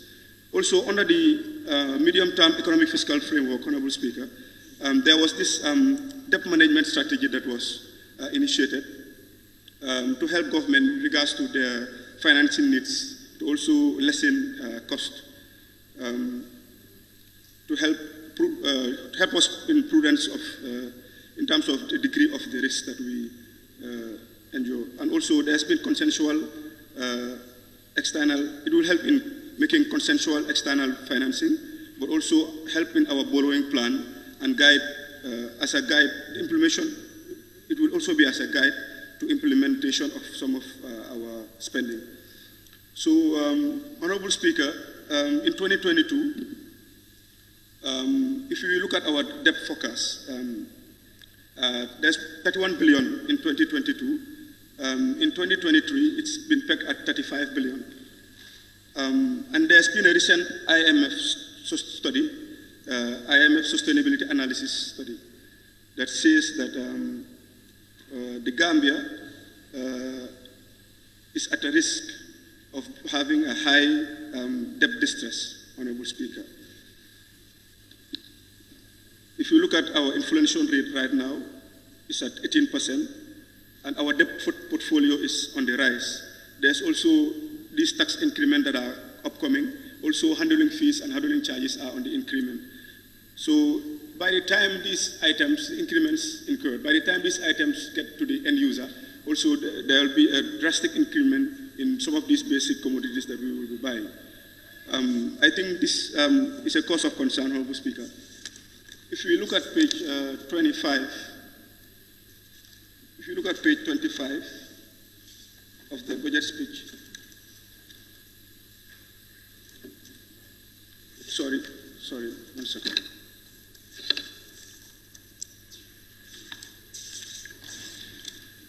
Sorry, page 25 of the medium-term economic fiscal framework, Honorable Speaker, some of the reforms that were projected were the restructuring of and rationalization of subvented agencies, right? I don't think this has been met yet. Domestic revenue mobilization strategy. Sorry, Honorable Member. Yes. You are making references to what? No. It's not with. My reference is not. It's based on the medium-term economic fiscal framework. I'm just trying to. Okay. All right. Just to make I'm just trying to make a point. Under the projected reforms, also, we are the rationalization and repositioning of foreign missions, which really we haven't seen yet. Part of it was also to have a vehicle policy to help to streamline the purchase of vehicles, fuel, maintenance, among others. Also, the institutionalization of a common travel policy that we've seen that at least there's been partial implementation of that. We've seen that certain embargoes have been done with regards to travel processes by the government. So, Honorable Speaker, with regards to all these things that I've mentioned, I'll just take an example. For example, when we had our bilaterals, the Minister of Works, we weren't able to make any budgetary cuts from them because actually they even had owings. We discovered that over $1 billion worth of IPCs we are owed to these contractors. And we are still seeing more projects have been laid, more foundation stones have been laid. You understand? It doesn't make any sense to me. And then again, though we understand that it's for a good purpose, I think we also just cannot augment the tax base on our people to levy tax on them year in, year out when we have shortfalls. We can also look at the waivers, for example. We know that some of these contractors, based on their capital projects, waivers are given to them to be able to do their work. However, I think a slight percentage can be put into these areas to help at least reduce, to augment our revenue base as well, Honorable Speaker. If we go to page 59 of the budget speech under debt service, Honorable Speaker, debt service payments have increased from 4.3 billion in 2020, will increase from 4.3 billion in 2023 to 7.5 billion in 2024. And this debt service comprises of more than 25% of our total budget, Honorable Speaker. This means if you add both the Minister of Education, Minister of Health, Minister of Agriculture, all these sectors, if you combine them, our national debt service is even way past this. So we are in really in high debt distress, Honorable Speaker.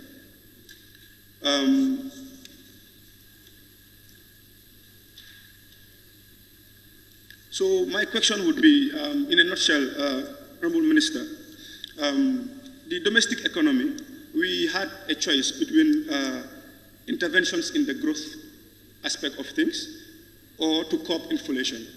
So from all these things that I've made mention, it seems like government is trying to do, is just trying to jungle. Yes, it's trying to jungle between things. It doesn't make any sense, and it really doesn't align with the debt management strategy.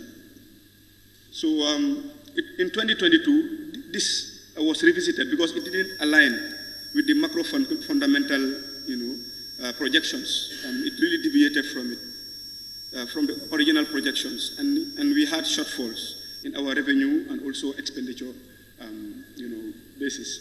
So really, I don't know what government is trying to do with this, and I want to know if, Honorable Minister, if you could help us. Does this still align with the medium-term economic fiscal framework, or do you feel that there's been a bit of deviation towards this, and what are your ministry's plans to really augment this area? Yeah. On that note, thank you very much, Honorable Speaker.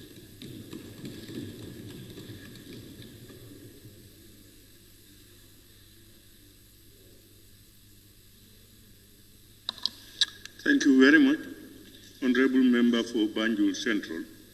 I now invite the Honorable Member for Jara West.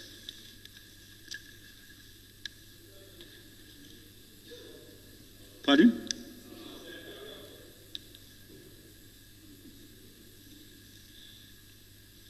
I now invite the Honorable Member for Fonyi Jaro.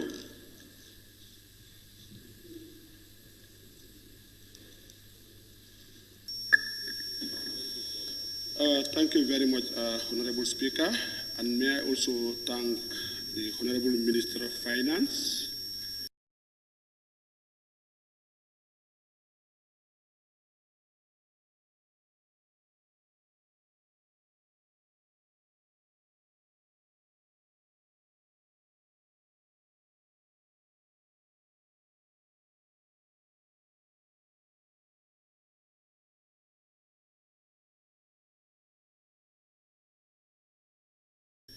For a very good report, and then for simplifying, like if you look at the report on the speech on page 10, like we are saying that 30% basic salaries increment implemented last year has helped civil servants cope with the increasing cost of living.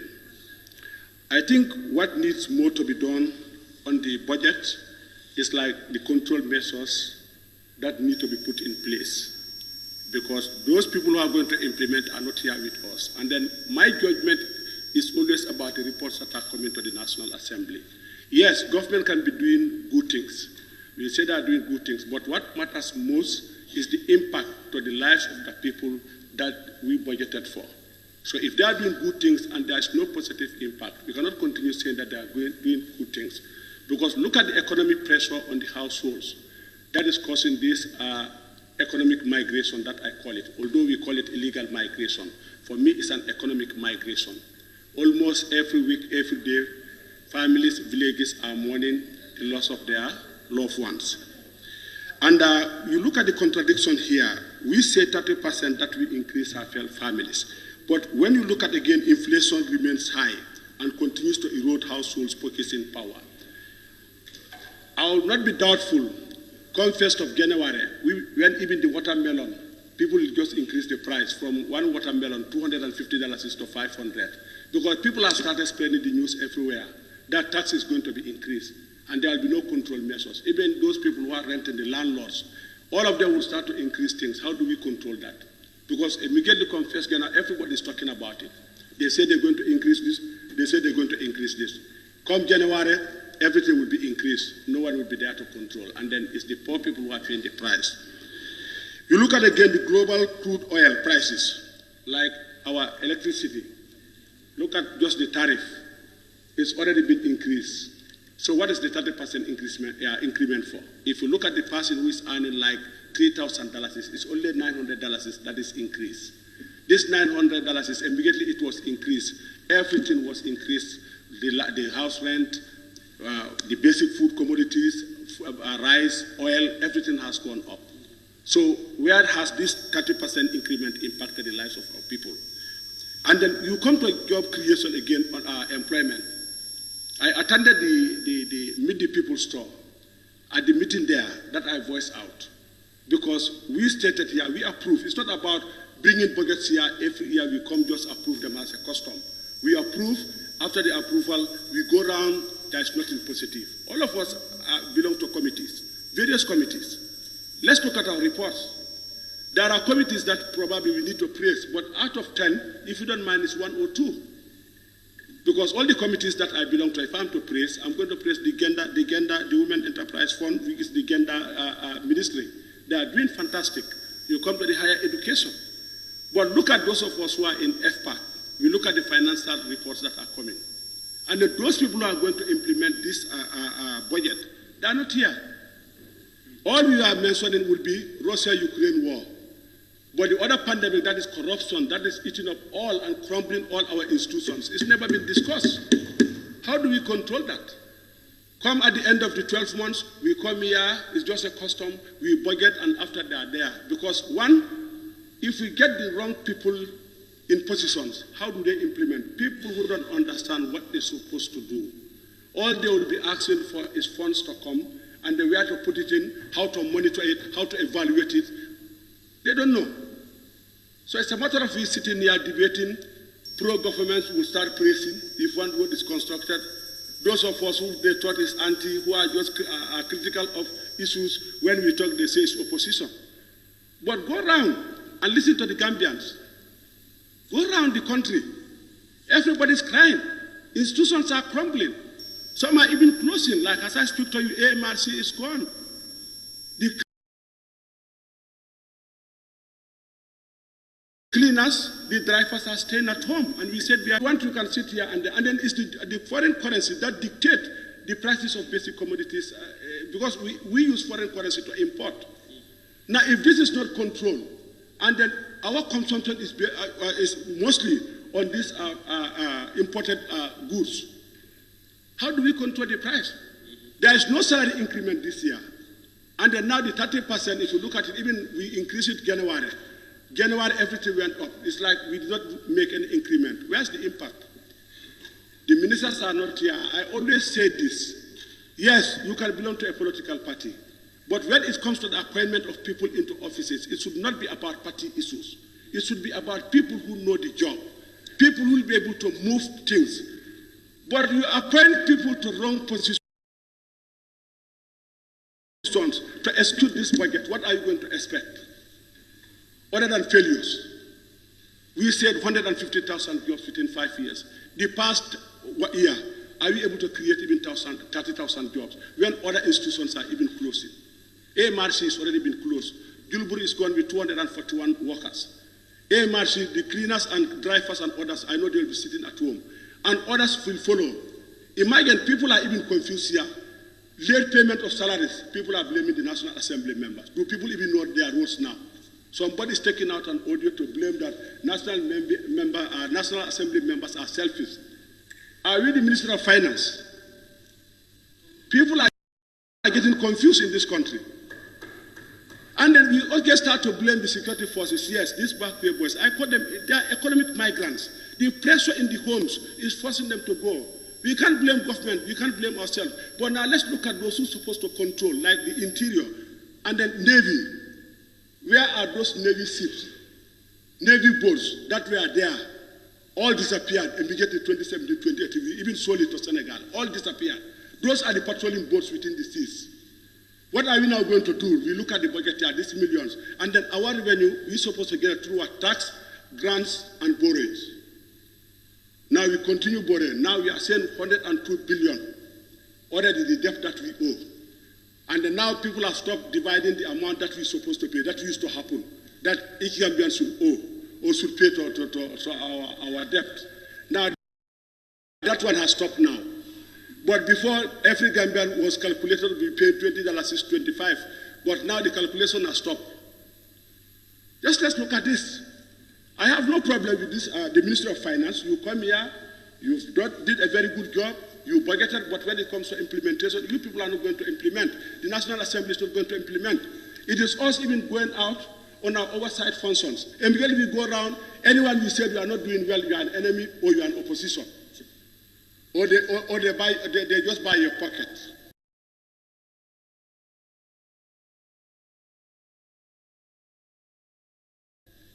To keep you silent.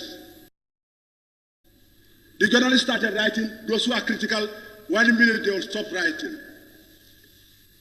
Where we are, if you look at things the way they are, it's sometimes shameful to call yourself a civil servant of this country. Because the pressure that is meeting our families is not good for us. Look at these millions they hear. Everyone now you go, the talk is about tax. They are increasing tax. People even start increasing tax before tax is even increased. This is what is going to happen come January. Even our own products that we produce here, people increase. Landlords will start to increase. They are just waiting. When you increase what you say, like what we say, what we need to create here is not about increasing our taxes. But we have to improve the economy of our people. That's the first thing we should do. Because when we increase the tax, those people who are providers of services to those people who are consuming will suffer. Because today I am there, you increase tax for the person who has a lot of houses to rent out. When you increase tax for him, he's going to increase his rent. My salary still is stagnant at $3,000. How do I pay my rent? The next minute I am forced to leave Bagway. Economic migrants, these are not Bagway. We even call it illegal. It's not illegal. Because when you come to the UN capital, it's already dictated there. Free movement of people to reside in any country they want to. What are we doing? It's becoming, look at our fisheries again. You look at the budget. They say tourism. Look, we need serious people to occupy positions. We need serious people to occupy positions to move this country forward. It should not be about political compensation of people into positions. This is what is happening. When you talk there against you, how do you compensate somebody because he's a political or affiliated to a party, and then you employ that guy to become a minister or a director? All he's there is to look for people, he's an opposition, send him out. All the committed or people who are competent to handle these positions would be moved out of the way or even be sidelined. And then the next one they're going to say they are opposition. Is it that opposition don't have the right to work for this government, this country? It is happening. The tourism they are saying is expected 2026, which means anything we are doing, all what we are discussing here, go round. You'll even find, you think that what they were talking about in the books here, and when you go round, it's just a day and night. But when you say it, it's a problem. The budget is well written. The Minister of Finance has done his job because you have brought in analysis, sampling out overseas, the US economy, the India economy, Chinese economy. So you are able to analyze under what is expected here. These are just predictions. The budget is just a plan. It's just a guide. But when it comes to implementation, all our expectation will be based on what? The tax that we're supposed to collect, the borrowings that we're going to make, and the grants that we're going to make. And then all these things is going to be managed by people who don't even know what they are doing. They are busy driving and running at different directions. You go, because for me, I said, I'm not going to stay away from, because you are a pro-government person, I should stay away from you. I am serving my people, and when I come to the National Assembly here, I don't belong to any political party other than my country. I am going to say things as they are, without looking into the eyes of anybody. You can be my enemy, you can be my friend. But it is about the country. People are suffering, the youths are suffering. We will come here, they say the jobs are created. It was very shameful when I was at a rally for someone to tell me that Gambia is among the fastest developing countries within the sub-region. What is development then? I was saying to myself, maybe I have to go and find someone to talk to me. Gambia being the fastest developing country within the sub-region. When our people are migrating every day, and then they say they disagree with me. People are graduating from the university, from GTTI, no jobs for them. And you are saying we are the fastest growing economy. You talk about, we are looking at the budget deficit, it's almost how much, 5 point something. You look at the report here, this budget speak. Everything is going in the wrong direction because we have wrong people in the wrong positions. They should not even be there. And then they are just there using the political tool to just defend themselves there. All those people who are committed and hardworking at it, like the police now, we might say we blame them. Imagine a police officer who is there to protect these ships that are going, or these vessels. Even his pocket there, he has no even dollars to buy the Casper at home. Before you do something, before to fight corruption, you make sure that you have to look at the welfare of that person before you are able to fight corruption. We will be talking here, but all those people are going to talk good about, it's not about against the government. Let's go back to our reports. Complaining. Now, even our SOEs, salaries are received the following month, 5th or 10th. Next minute, they will not even be receiving salaries. What are the control measures that we are going to put in place? Are we going to hold? If not, we will just be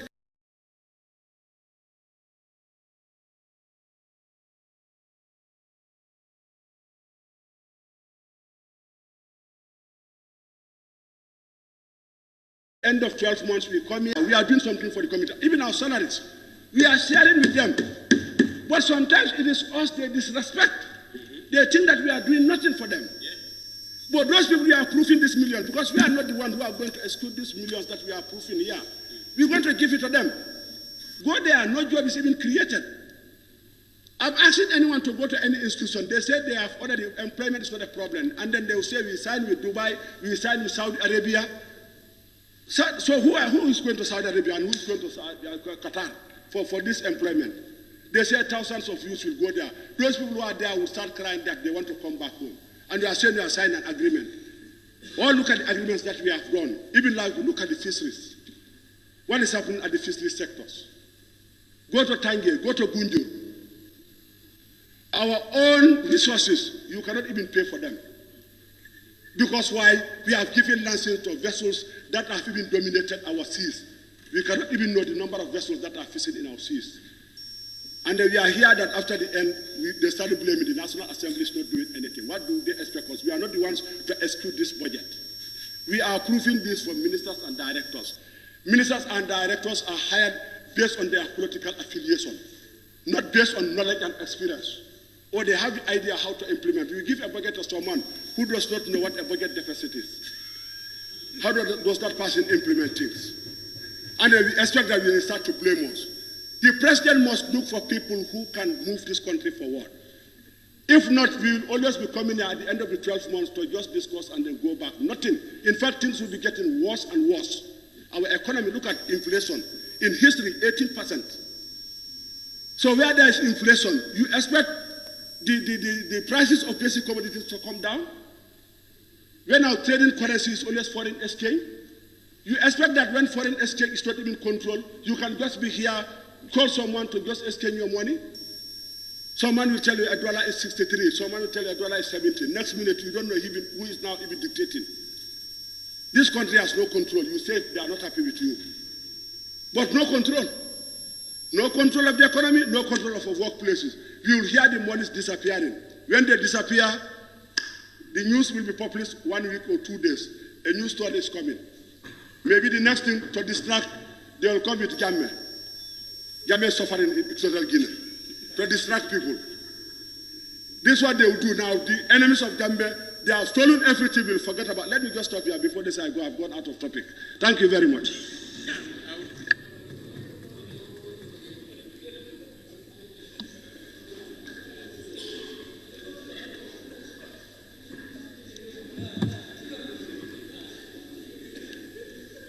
Thank you, Honorable Member Fufuni Jarol.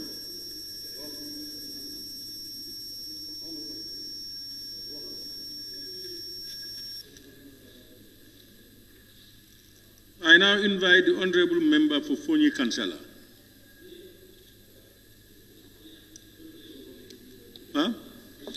Thank you very much, Honorable Speaker. I thank the Minister of Finance for ably, within this crucial period, you've invested a lot of your time and your concentration to this budget. We applaud you for that wonderful job. We really appreciate your effort in making sure today we are at the conclusion stage of the budget. Honorable Speaker, a budget we all know is a focus, a plan for a year of a 12-month period, executions of government's plans, ministries, and affiliated departments. Honorable Speaker, with the fiscal sector of economic, where the minister in his budget speech has highlighted on page, has also talked about the enforcement exercise of successful implementation of the Ascuda wall, and also a version of GAM tax net in all tax offices. I think this is a plus, and this is a right move in the right direction to make sure our taxes are really put in the right place and also monitored based on systems.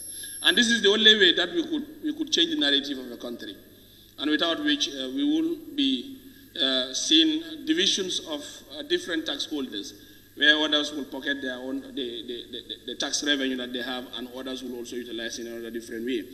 Honorable Speaker, in that I also want this to put to the Finance Minister.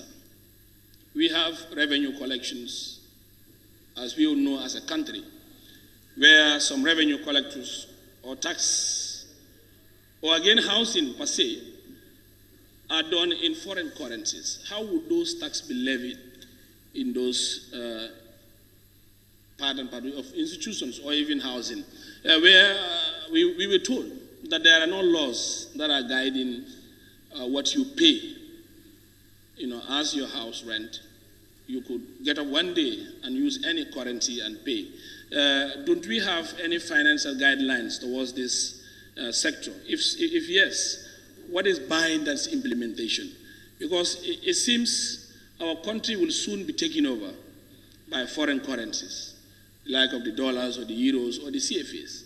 Now, Dalasi is not really considered. So, as a ministry, what is your stand in this sector or in this area? Honorable Speaker, in area of increment for civil service, last it has increased for 30%, as some of my colleagues has alluded. But I'm putting this to the Honorable Minister. And the other part also, the saddest part that we have, is we always see a minister finance, you're responsible for the budget. Come here alone, defend alone. We work together, and actually it is also approved. And other sectors will be saying that our budget for this year is what? Approved at the National Assembly. But you don't even see any. If you see, you only see staffs of Minister of Finance. So other ministries have no concern. And I know also, maybe others will say, based on standing orders, the ministers are not privileged to come, or based on law, the ministers, whatever. But I think if it is so, let's look at inwards. Us as Parliament. We could make as a customer so as for them to hear, but they also have a hand to see.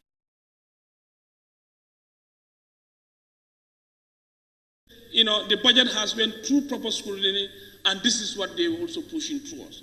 But if that doesn't happen, where is only the custodian who is now holding the head, the load is on his head, he will come alone, work alone, and also do alone. Then implementation authorities for ministries or other agencies will also do their own say. I think we need to look at inwards. And it's high time for us to. These are laws. These are not Bible or Quran where you could say it is divine or it is a revelation. If it does, let's take the bull by the horn and we change to suit our current status quo. They have to be here. But here we are only seeing Minister of Finance. You defend, ask you, then you will now say, then we move as we are seeing. And I think this is not normal. And the other thing also, increment had happened. But my serious worry, in all sectors, you cannot go to the civil service pay where you say your rental allowance. We are all here. We all been paid differently. National Assembly are paid, civil service, we are also paid. But looking at the cognizance of all security apparatus, from interior down to defense, I was shocked in our last budget scrutiny, where as a committee saw the CDS, the head of the army, a house rent is $1,700 CDS. That's why it's not an issue where we see a police officer as a sergeant, $250 is his pay. $250. So you see this. So here, if sectorial aspects, like other civil servants, who among the civil servant is paid this amount? We all know ourselves. Check your pay scale as a civil servant, or check us as National Assembly, how much are we paid? When these are the people who are on daily basis, standing in the sun, night, morning, afternoon, to protect our territorial integrity and our lives and properties. That's it. I think Minister of Finance, work with the line ministry, public service, for them to make a revamp issue to the security sectors. It is high time for, if there were no proper laid of a salary pay scale for all, even though if it comes, it will still be like the others who are benefiting will still continue to benefit. Those who are not will still not benefit. But I think now, as a sector, for both interior and defense, we need to make serious consideration. Honorable Speaker, as per our budget deliberation, I think this was why, when our report was laid here, our budget, our report on defense and security, it has brought,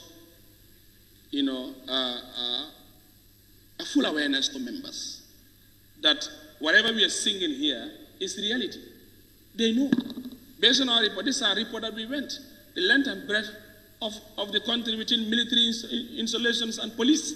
So I believe we could work better in the next budget to see that this area must be a changing ground.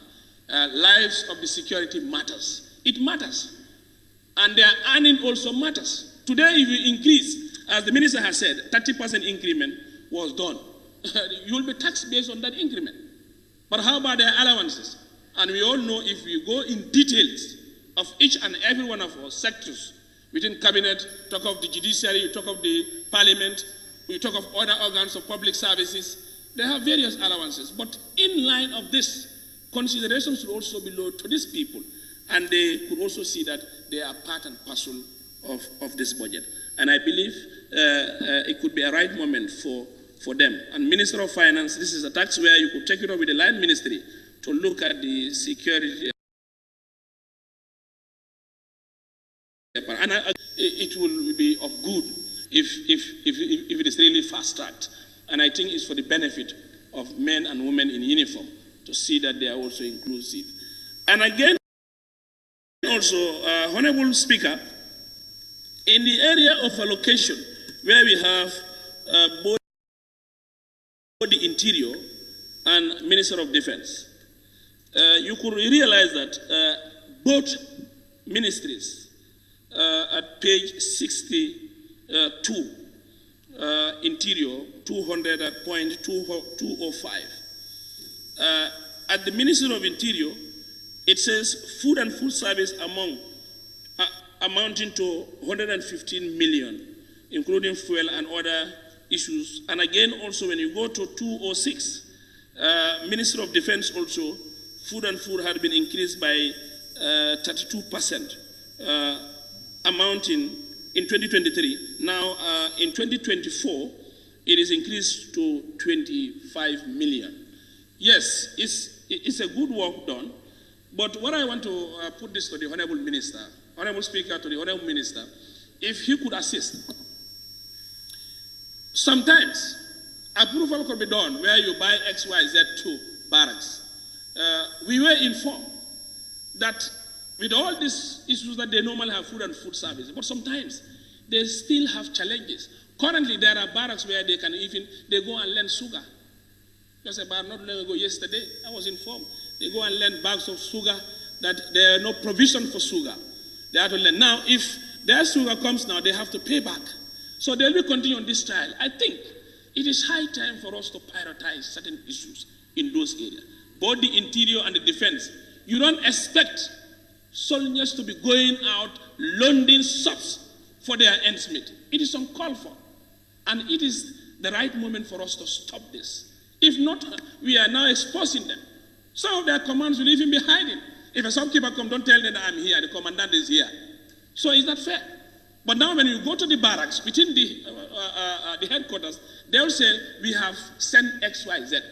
We are also allegedly insinuating, and I don't know what benchmark, what mechanism would you put in place in these food and food services as the Minister of Finance to make sure whatever is purchased from Banjul here, transfer to the barracks. If it is 100 bags, in that bags, how much? A report on daily basis should be known. This is not for the commandant. This is not for the internal whatever. It is for the men and women in that barracks. And if it is fairly given, all these issues that they are facing will be a thing of the past. So I believe so, if the commandant will take, but the report base that we get annually, it becomes something else. So Minister of Finance, if there are any mechanisms that we put in, these are policies that you need to develop to make sure this caveat of food and food services. Because today you don't expect a soldier to be in a post, a paramilitary to be in a post without a hungry stomach. He or she will not be able to do the job. But if it is really monitored and seen, it will make ends of this. We are owing sub so and so. We have to pay those amounts so and so and so.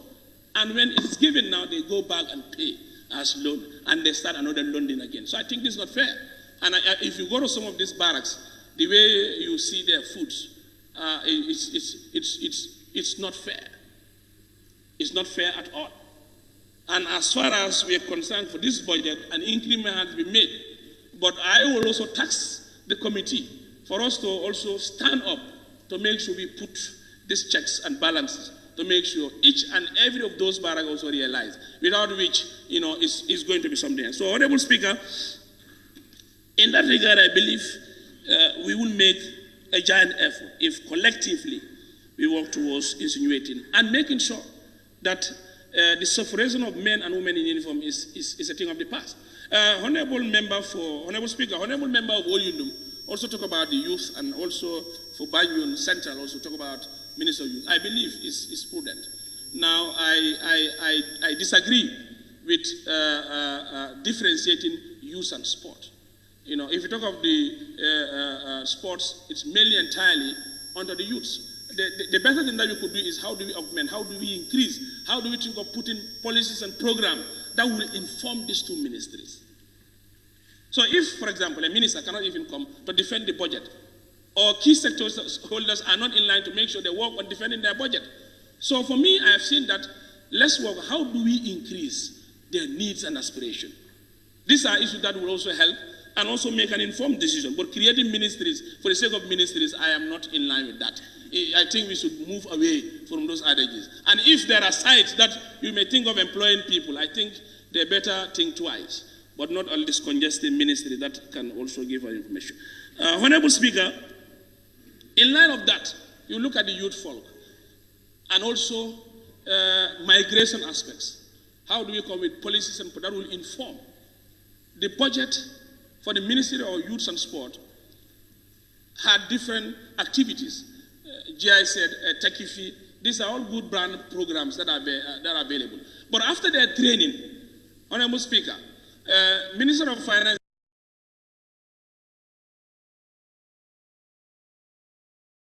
is here. After their training, what can they do to be able? So if you're given a 50,000, after buying your tools, whatever, you're done. At the end of the day, you'll now be moving from one end to another. I've attended this training, I've attended this. I think donors, when they come to the country. The ministry response should be able to at least,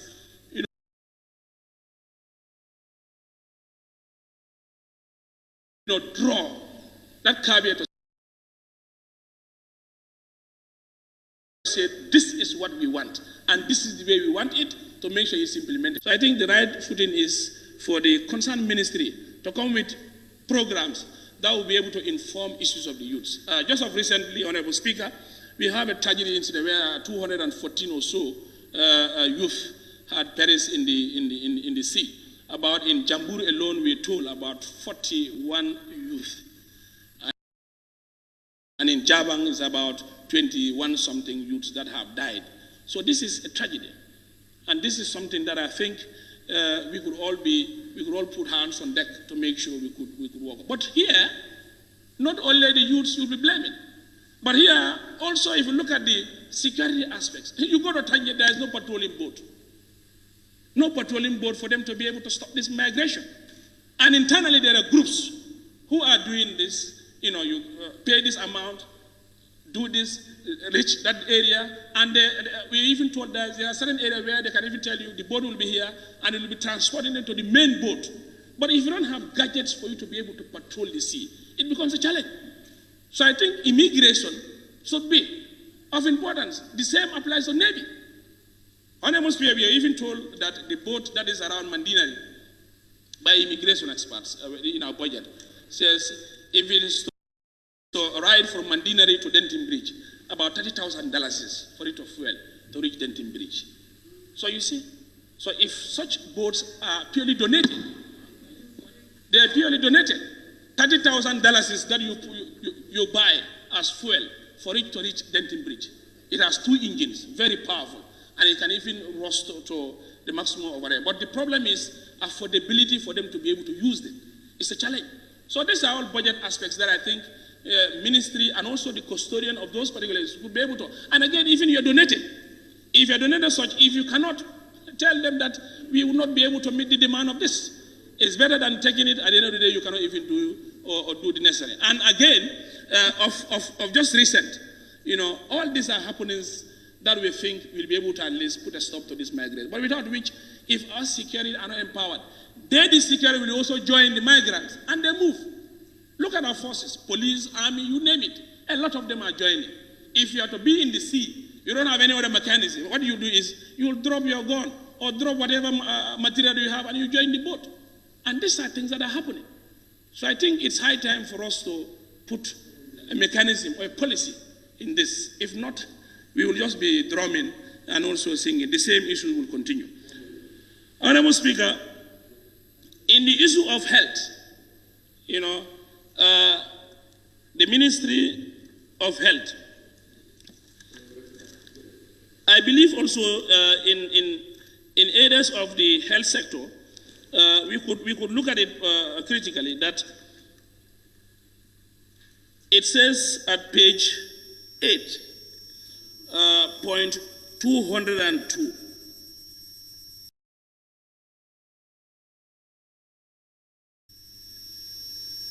second sentence, the country is committed to primary and child health and communicable diseases treatment. Now, this maternal and child health, you know, I wonder the commitment of this ministry, where hospitals that have visited, you know, their maternal health care units, you cannot even sit comfortably in that particular area. How would they talk of this healthcare improvement?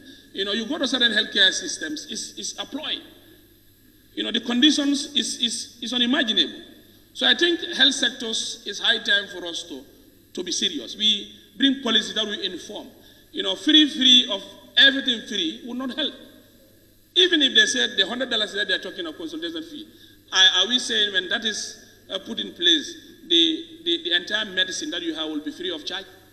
I think Minister of Health, in connection with the Minister of Finance, should work on mechanisms to see that we have a policy that will guide our health sector. And again, also, they've also talked about issue of health insurance. But I think now about 36 million will be employed in the health insurance. I don't know what special aspect do they have in this health insurance and whether it will be attainable. This is a challenge. You know, we are on trials. We have something, RBF, that is functioning, that is going good. Why can't we make sure we solidify its ground? For me, I am more in support of RBF than health insurance. Because the only effort that we have seen health sectors or health hospitals nowadays, because of this RBF, they are now flying high. But if they come with insurance now, and the RBF is also a thing of the past, we will see a backwardness in terms of our issue. So, Honorable Speaker, in that regard, I think Minister of Finance, there should be in consultation with Minister of Health. I know they will only come with policies and program. This is a policy, we want to do this, we want to X, Y, Z. Technocrats, they'll just ruin us at the end of the day before we realize now we are done. So I think we have to, when we have a system that is working, why going for a new system that we don't even know the fate of that particular system? Let's use a system that is working. And that's the only way forward, that we can see a trajectory of a country. But without which, we'll be coming with different acronyms, beautifying them. At the end of the day, we'll not even see what will be more of progressive in our doing. And Honorable Speaker, in terms of, a honorable member also spoke of something that is very interesting. Honorable member for Joshua, about this Semlex issue. I think it's high time. The country, our country, the Gambia, had a lot of software engineers that today they can change, they can design and develop any part of system that we think we could use in this country. But most of them now, as what he said, Semlex, go. You know, there are limitations. Today your data, even you want to change anything now, they have to authorize from Belgium or outside to authorize it for you. And even this birth registration that is going on, in our areas, I had to approach these health experts and also those guys who control the system here in my constituency. I was told that they cannot change any letter. They have to inform the authority in Belgium, wherever the source is, for them to make change. So it means our data is in the hands of other people. Are we serious as a country? Who must have even approved this? Who must have even assigned and said, let's walk through this particular system? Did they make their feasibility studies of all these things? So if our own data, we cannot make any changes. We don't have user rights. We cannot amend or do anything. Bringing systems should be a system that will be of inform, and we can do with that particular system. Our ID card is, you cannot do anything with it. Birth registration, you cannot. If there are errors in your name, they have to be forwarded outside. So are we fair as a country? When we have developers in this country, we have great experts in software engineering, we have great companies that can even design a system to put it a test in this particular country. But because of what? We may have interest with it. I think we have to call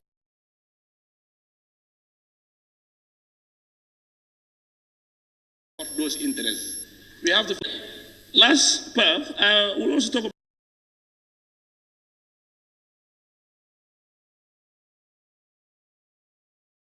about this SIG, of schools improvement grant. I think it's high time we make a caretaker or whatever, an auxiliary part of a school now. You are paid through this. So if SIG is delayed now, your salary is delayed. Is that fair? Who among us, from the ministry or from the head of the country down to us, if our salaries are delayed now, you even see, red eyes in our faces. We are not even going. We are not even comfortable. So these auxiliary staffs in schools, caretakers are not paid. If your SIG is not paid now, they will also not be paid salaries. So I think we have to look a better way in this to address the need and aspiration of this particular group. And finally, about Minister of Higher Education, Research, Science and Technology. Minister also agrees that the ministry is doing very well in terms of TVET, technical and vocational.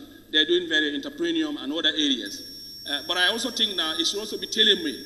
For them, after completion, they should also be fit to work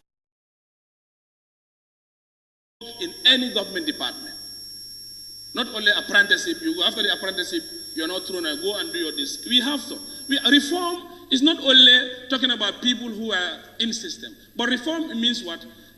Institutions that we are creating, institutions that we are creating now, after their completion of their training, are they fit to be part and parcel of growth sectors?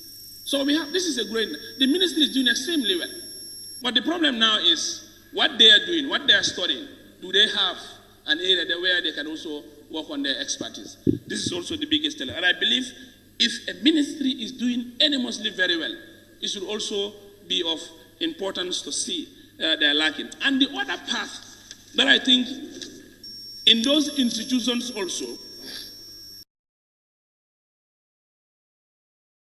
higher education, we have the issue like that loans that are owed to university, Gambia College, MDI, and other institutions, it's high time for you to work with your ministry to make sure they are paid.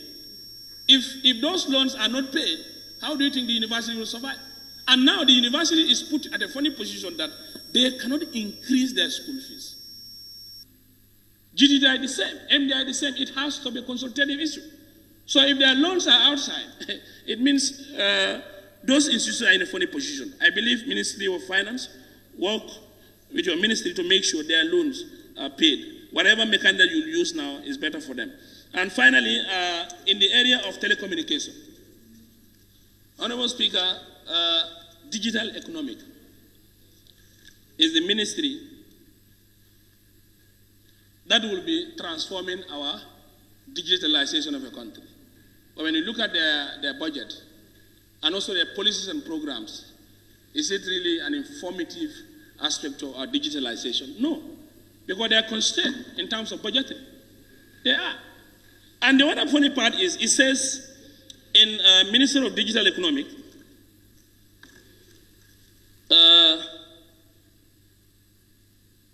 page 28, it talks about 28.80. In a bid to offshore research and innovations for employment, creation and local development in ICT, the Minister of Communication and Digital Economic, in partnership with the University of the Gambia, is working on implementing a technological hub and extension of initiative across the 3 regions of the country. In our budget, I've not seen this part and parcel in the budget. How are they going to work on implementing this? Is it by donors or partners or whatever? So, Minister of Finance, you could assist on this for us to know what really do they mean in this regard. And in the other part, when you go to bullet 82, it says, in an effort to revitalize and reposition Gamtel-Gamcel, the ministry is drafting a national fiber protection policy to address the network interruption caused by frequent cuts on the national fiber backbone. I think, as what Honorable Sise, for all you know, have said, we wanted to see that you are coming to a frame or a draft position paper on the gateway. Liberalization is done, but what effect does it use? It has definitely, played a backwards of this telecommunication giant, both Gamtel and Gamcel. And today I can tell you for free, Gamcel is only sitting with one switch. If today that switch goes kaput, all of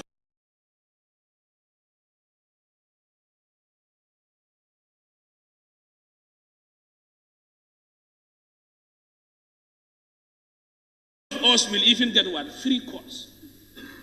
$7 million for them to revive that particular switch is still a challenge. Staffs are paid on the 10th, on the 5th, on the 15th, or they are paid based on priorities. Group 1 pay this amount, group this pay this. Both Gamtel and Gamcel. And now the other part that I've also seen the minister saying, he said they will also work on privatizing Gamcel.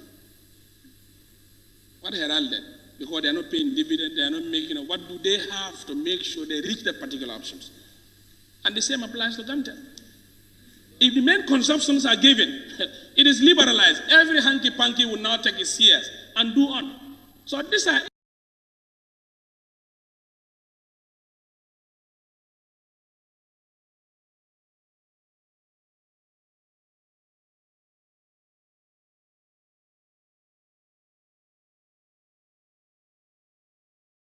issues that we face as a country. Telecommunication giant, second none in West Africa or in Africa.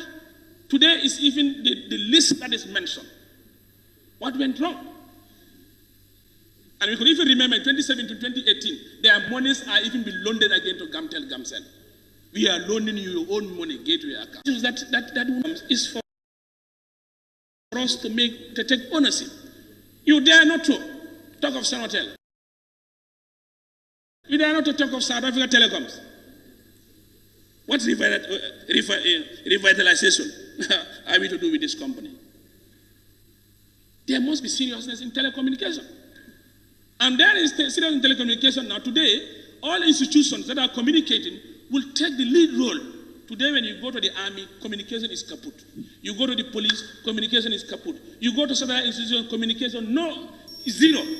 Because what the telecom guy is not making use. And even in our offices, the local lines of Gamtel are not even functioning.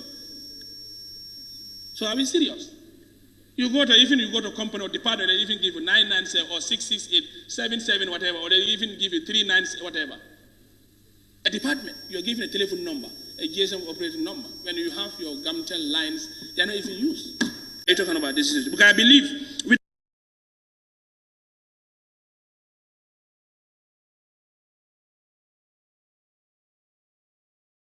we are also seeing signals of a failure. Others are in records, others are in Minister of Transport. The drivers and cleaners are now being packed home. Stay here till definite. I don't know whether Parliament we are aware of this. It has happened. AMRC is no more now.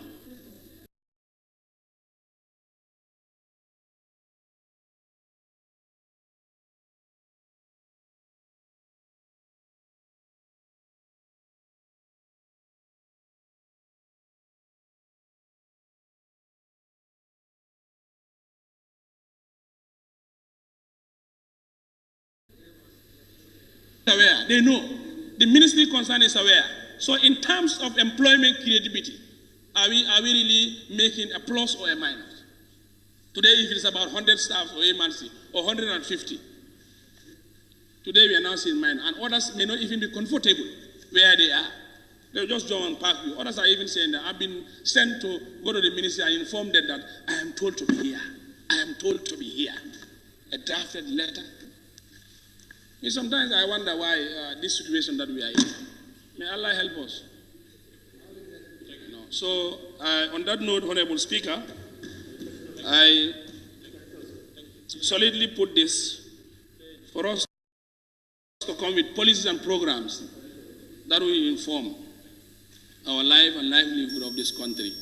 And I believe that this budget is not a budget that will bring development, but a budget that will just be paying ourselves personally monument.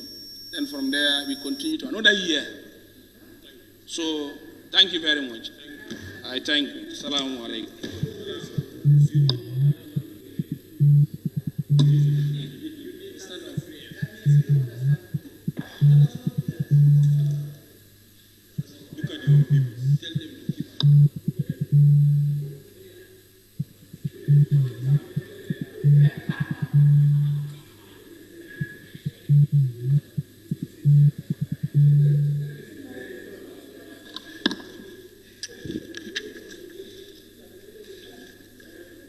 Honorable members, we must avoid tautology, repetition. We must avoid it. Our standing order itself does not agree to it.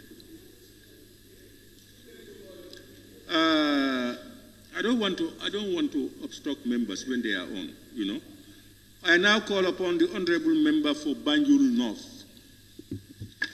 Thank you very much, Honorable Speaker.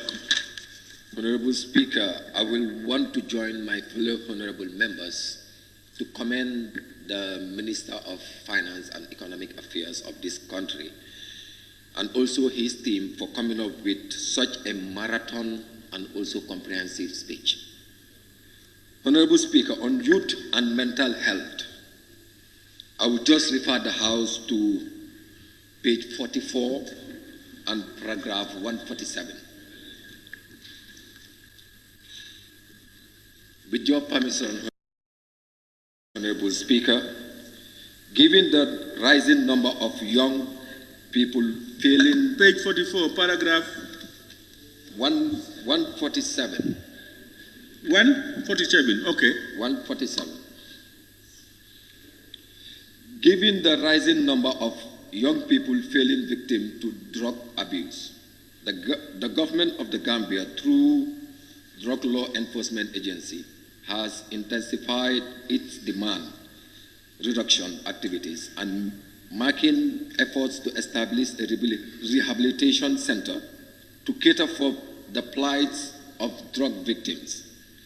This is a positive step towards approaching drug abuse as a public health problem rather than a matter of criminal justice. The National Drug Control Strategy 2019-2023, which is in its final year of implementation, will continue to provide general guidance on the agency's activities. Honorable Speaker, going through this very important provision of the speech that was given by the Minister, I think it will be very important to hear from the Minister to explain to us more about this. If there are any timelines in establishing these desperately required facilities, and how much is budgeted in the 2024 budget to commence these plans for our youth. I think it is very important for us to know. Honorable Speaker, going further, I will then refer you to page 15 of the budget speech by the Minister, that is number 29. Number 29, page 15.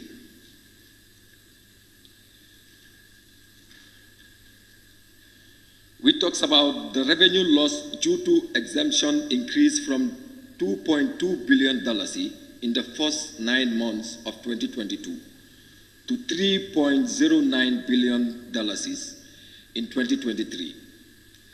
This is largely due to duty waivers granted by government for the implementation of ongoing road works, agriculture, energy, and education projects. In the same vein, Honorable Speaker, the government has set a target of $19 billion from GRA in 2024, an increase of $4 billion from the $15 billion target in 2023.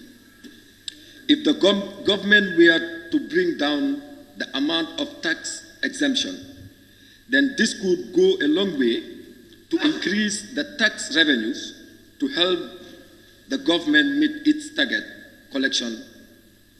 What can the Minister tell us about this in 2024?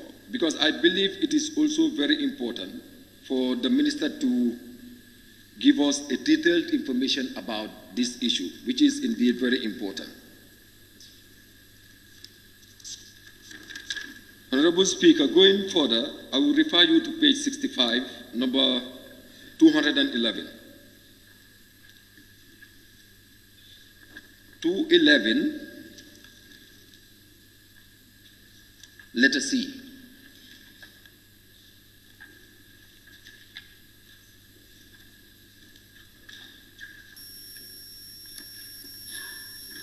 Letter C talks about in the health sector, certain user fees will be increased to support cost recovery. The Ministry of Health will work with the relevant stakeholders to inform the necessary increment. I believe this is very important. What will the fee increase be?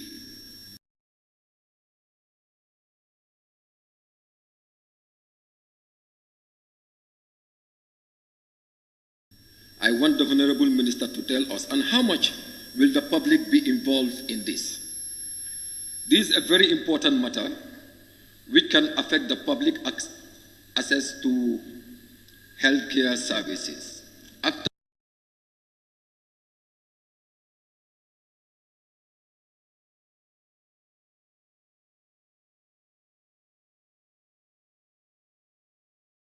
being diagnosed, many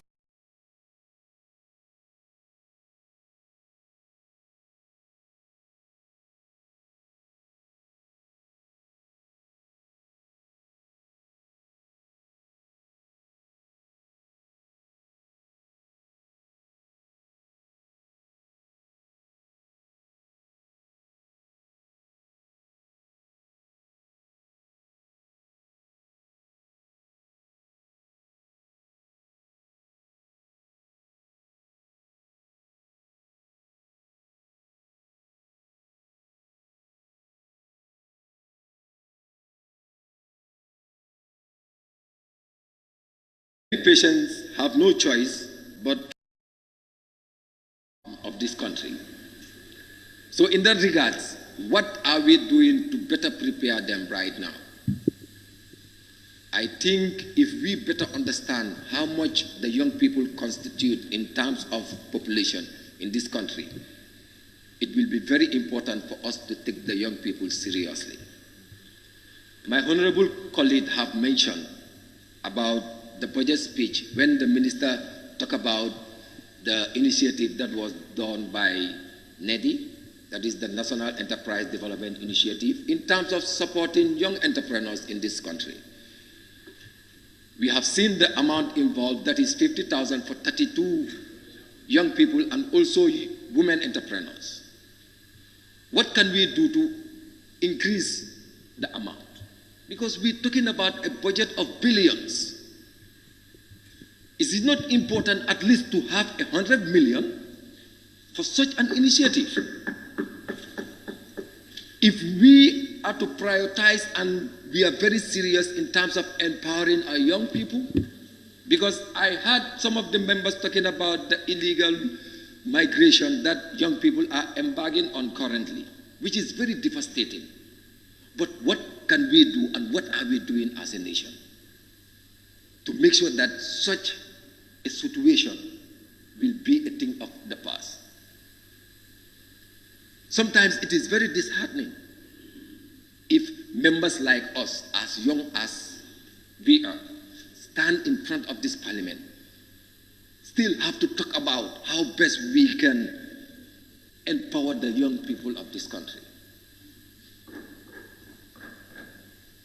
I think it is high time as a parliament, and it is high time as a government to put the young people in the forefront in terms of any development agenda that we have. Because that is the way out.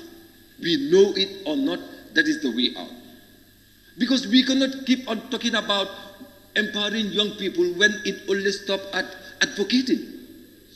What are we doing in terms of action? What exactly are we putting on the table for young people to benefit so that they will not even have the mind to migrate from this country? Not to talk of illegally.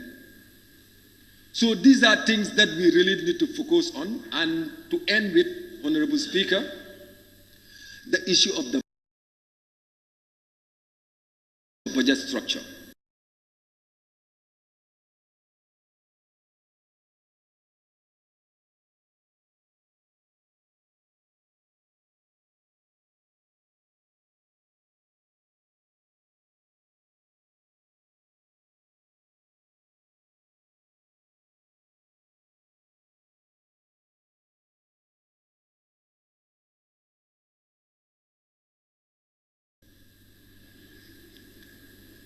Looking at the budget speech, I can gladly say that it is very innovative, because you can see that it has widened our horizon .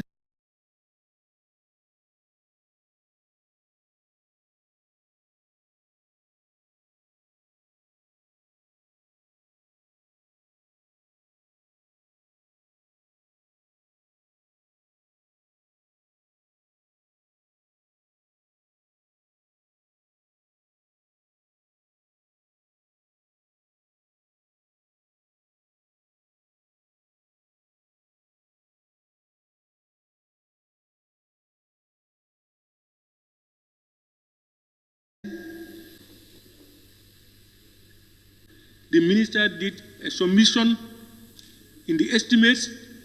We did what was needful. We cut here, pasted here, and did that. That's our own. It's not the minister's own. Let's remember that. This is what we have done and agreed on. What we could find out is probably to see whether... Very much, Honorable Speaker. Honorable Speaker, I will join some of my colleagues to thank the Honorable Minister for Finance and Economic Affairs and his team, and by extension, the government of the Gambia, for coming up with this as far as I am concerned, this progressive budget. Honorable Speaker, I will just highlight some important features that are in the budget which convince me to stand before the Gambian people to tell them that this budget is progressive. First of all, according to the budget speech of the Honorable Minister, he has highlighted the NDP of the government, the Recovery Focused National Development Plan, which I believe when this NDP is being implemented in correspondence with this budget, Gambians will feel a development, and of course our life will obviously change, Honorable Speaker, because this NDP is in line with the UN Agenda 2030, and of course is also in line with the African Union Agenda 2063. Honorable Speaker, this is something that, as far as I'm concerned, is important, and it is here to address so many problems that we are encountering today. Honorable Speaker, this NDP is having, the government of the Gambia has a strategy to finance this NDP, which are, when they are implemented, I believe is a program or is a plan that will definitely pay dividends. Because among the financing strategies of the NDP, you have domestic resource mobilization, which is very, very important. Because in the Gambia, we all know we have a lot of revenues that we are losing. So if government is ready, and if government is ready to make sure we collect domestic revenues at our own level, I believe that is a good move, and this can help us to finance the NDP also. Honorable Speaker, utilization of the innovative financing. I think this is also very apt, and it will help us to, of course, realize the NDP, particularly this 2024. Honorable Speaker, the utilization of concessional fund is another key important strategy that can help us to finance the NDP. Moving forward, Honorable Speaker, according to what I've said, the government has a lot of programs. I will take you to page 19, chapter 47. In this context, carbon financing and green financing holds considerable potential in supporting resource mobilization efforts in the country. This mechanism encompasses instruments like carbon pricing, green bond, and green investment fund, which can create new revenue stream. Actually, the biggest problem that Gambia is having is lack of money. And lack of money can also be attributed to we are not putting more emphasis on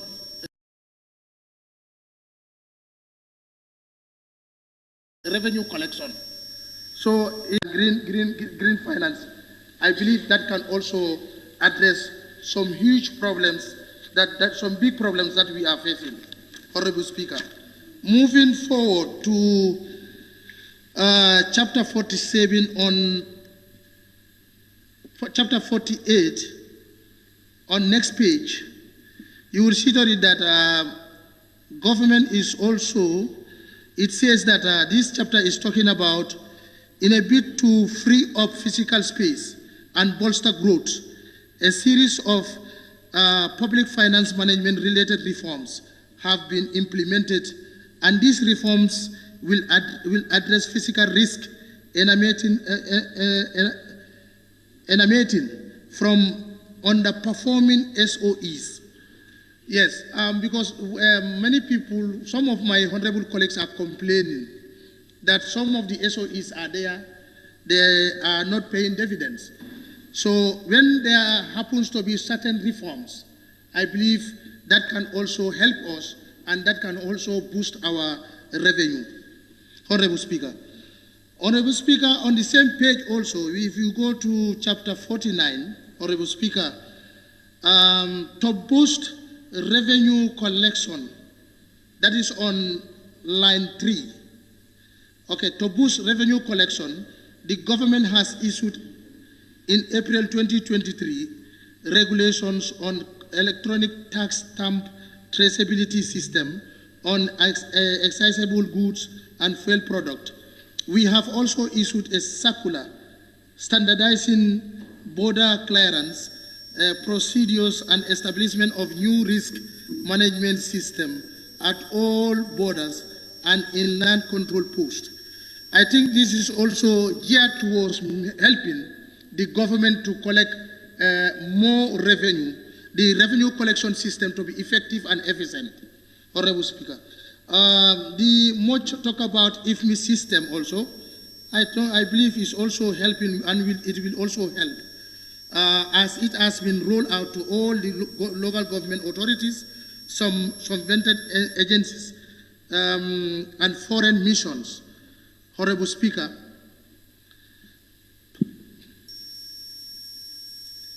Honorable Speaker, on page 21, chapter 51, there again you will see another program,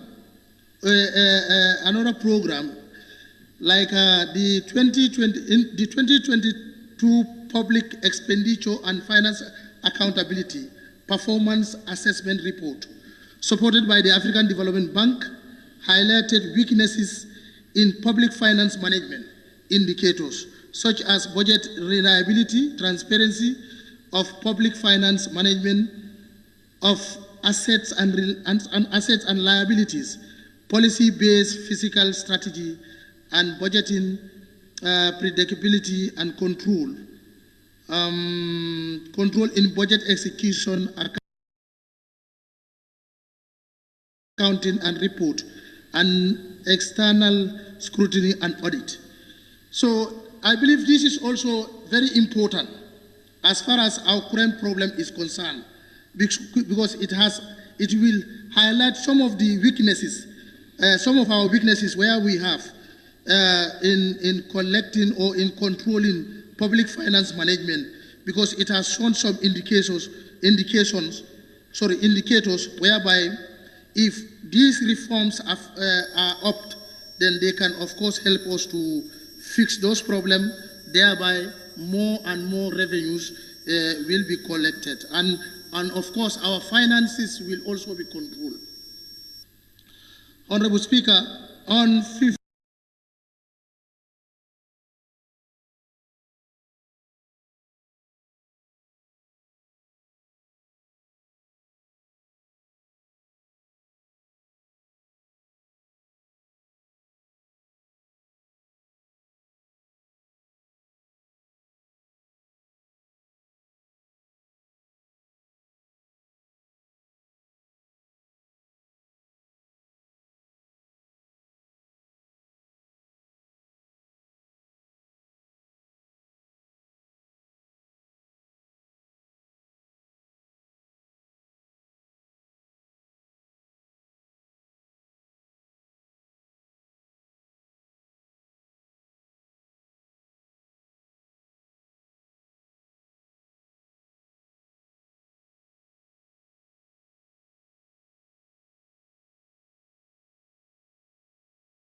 52 also.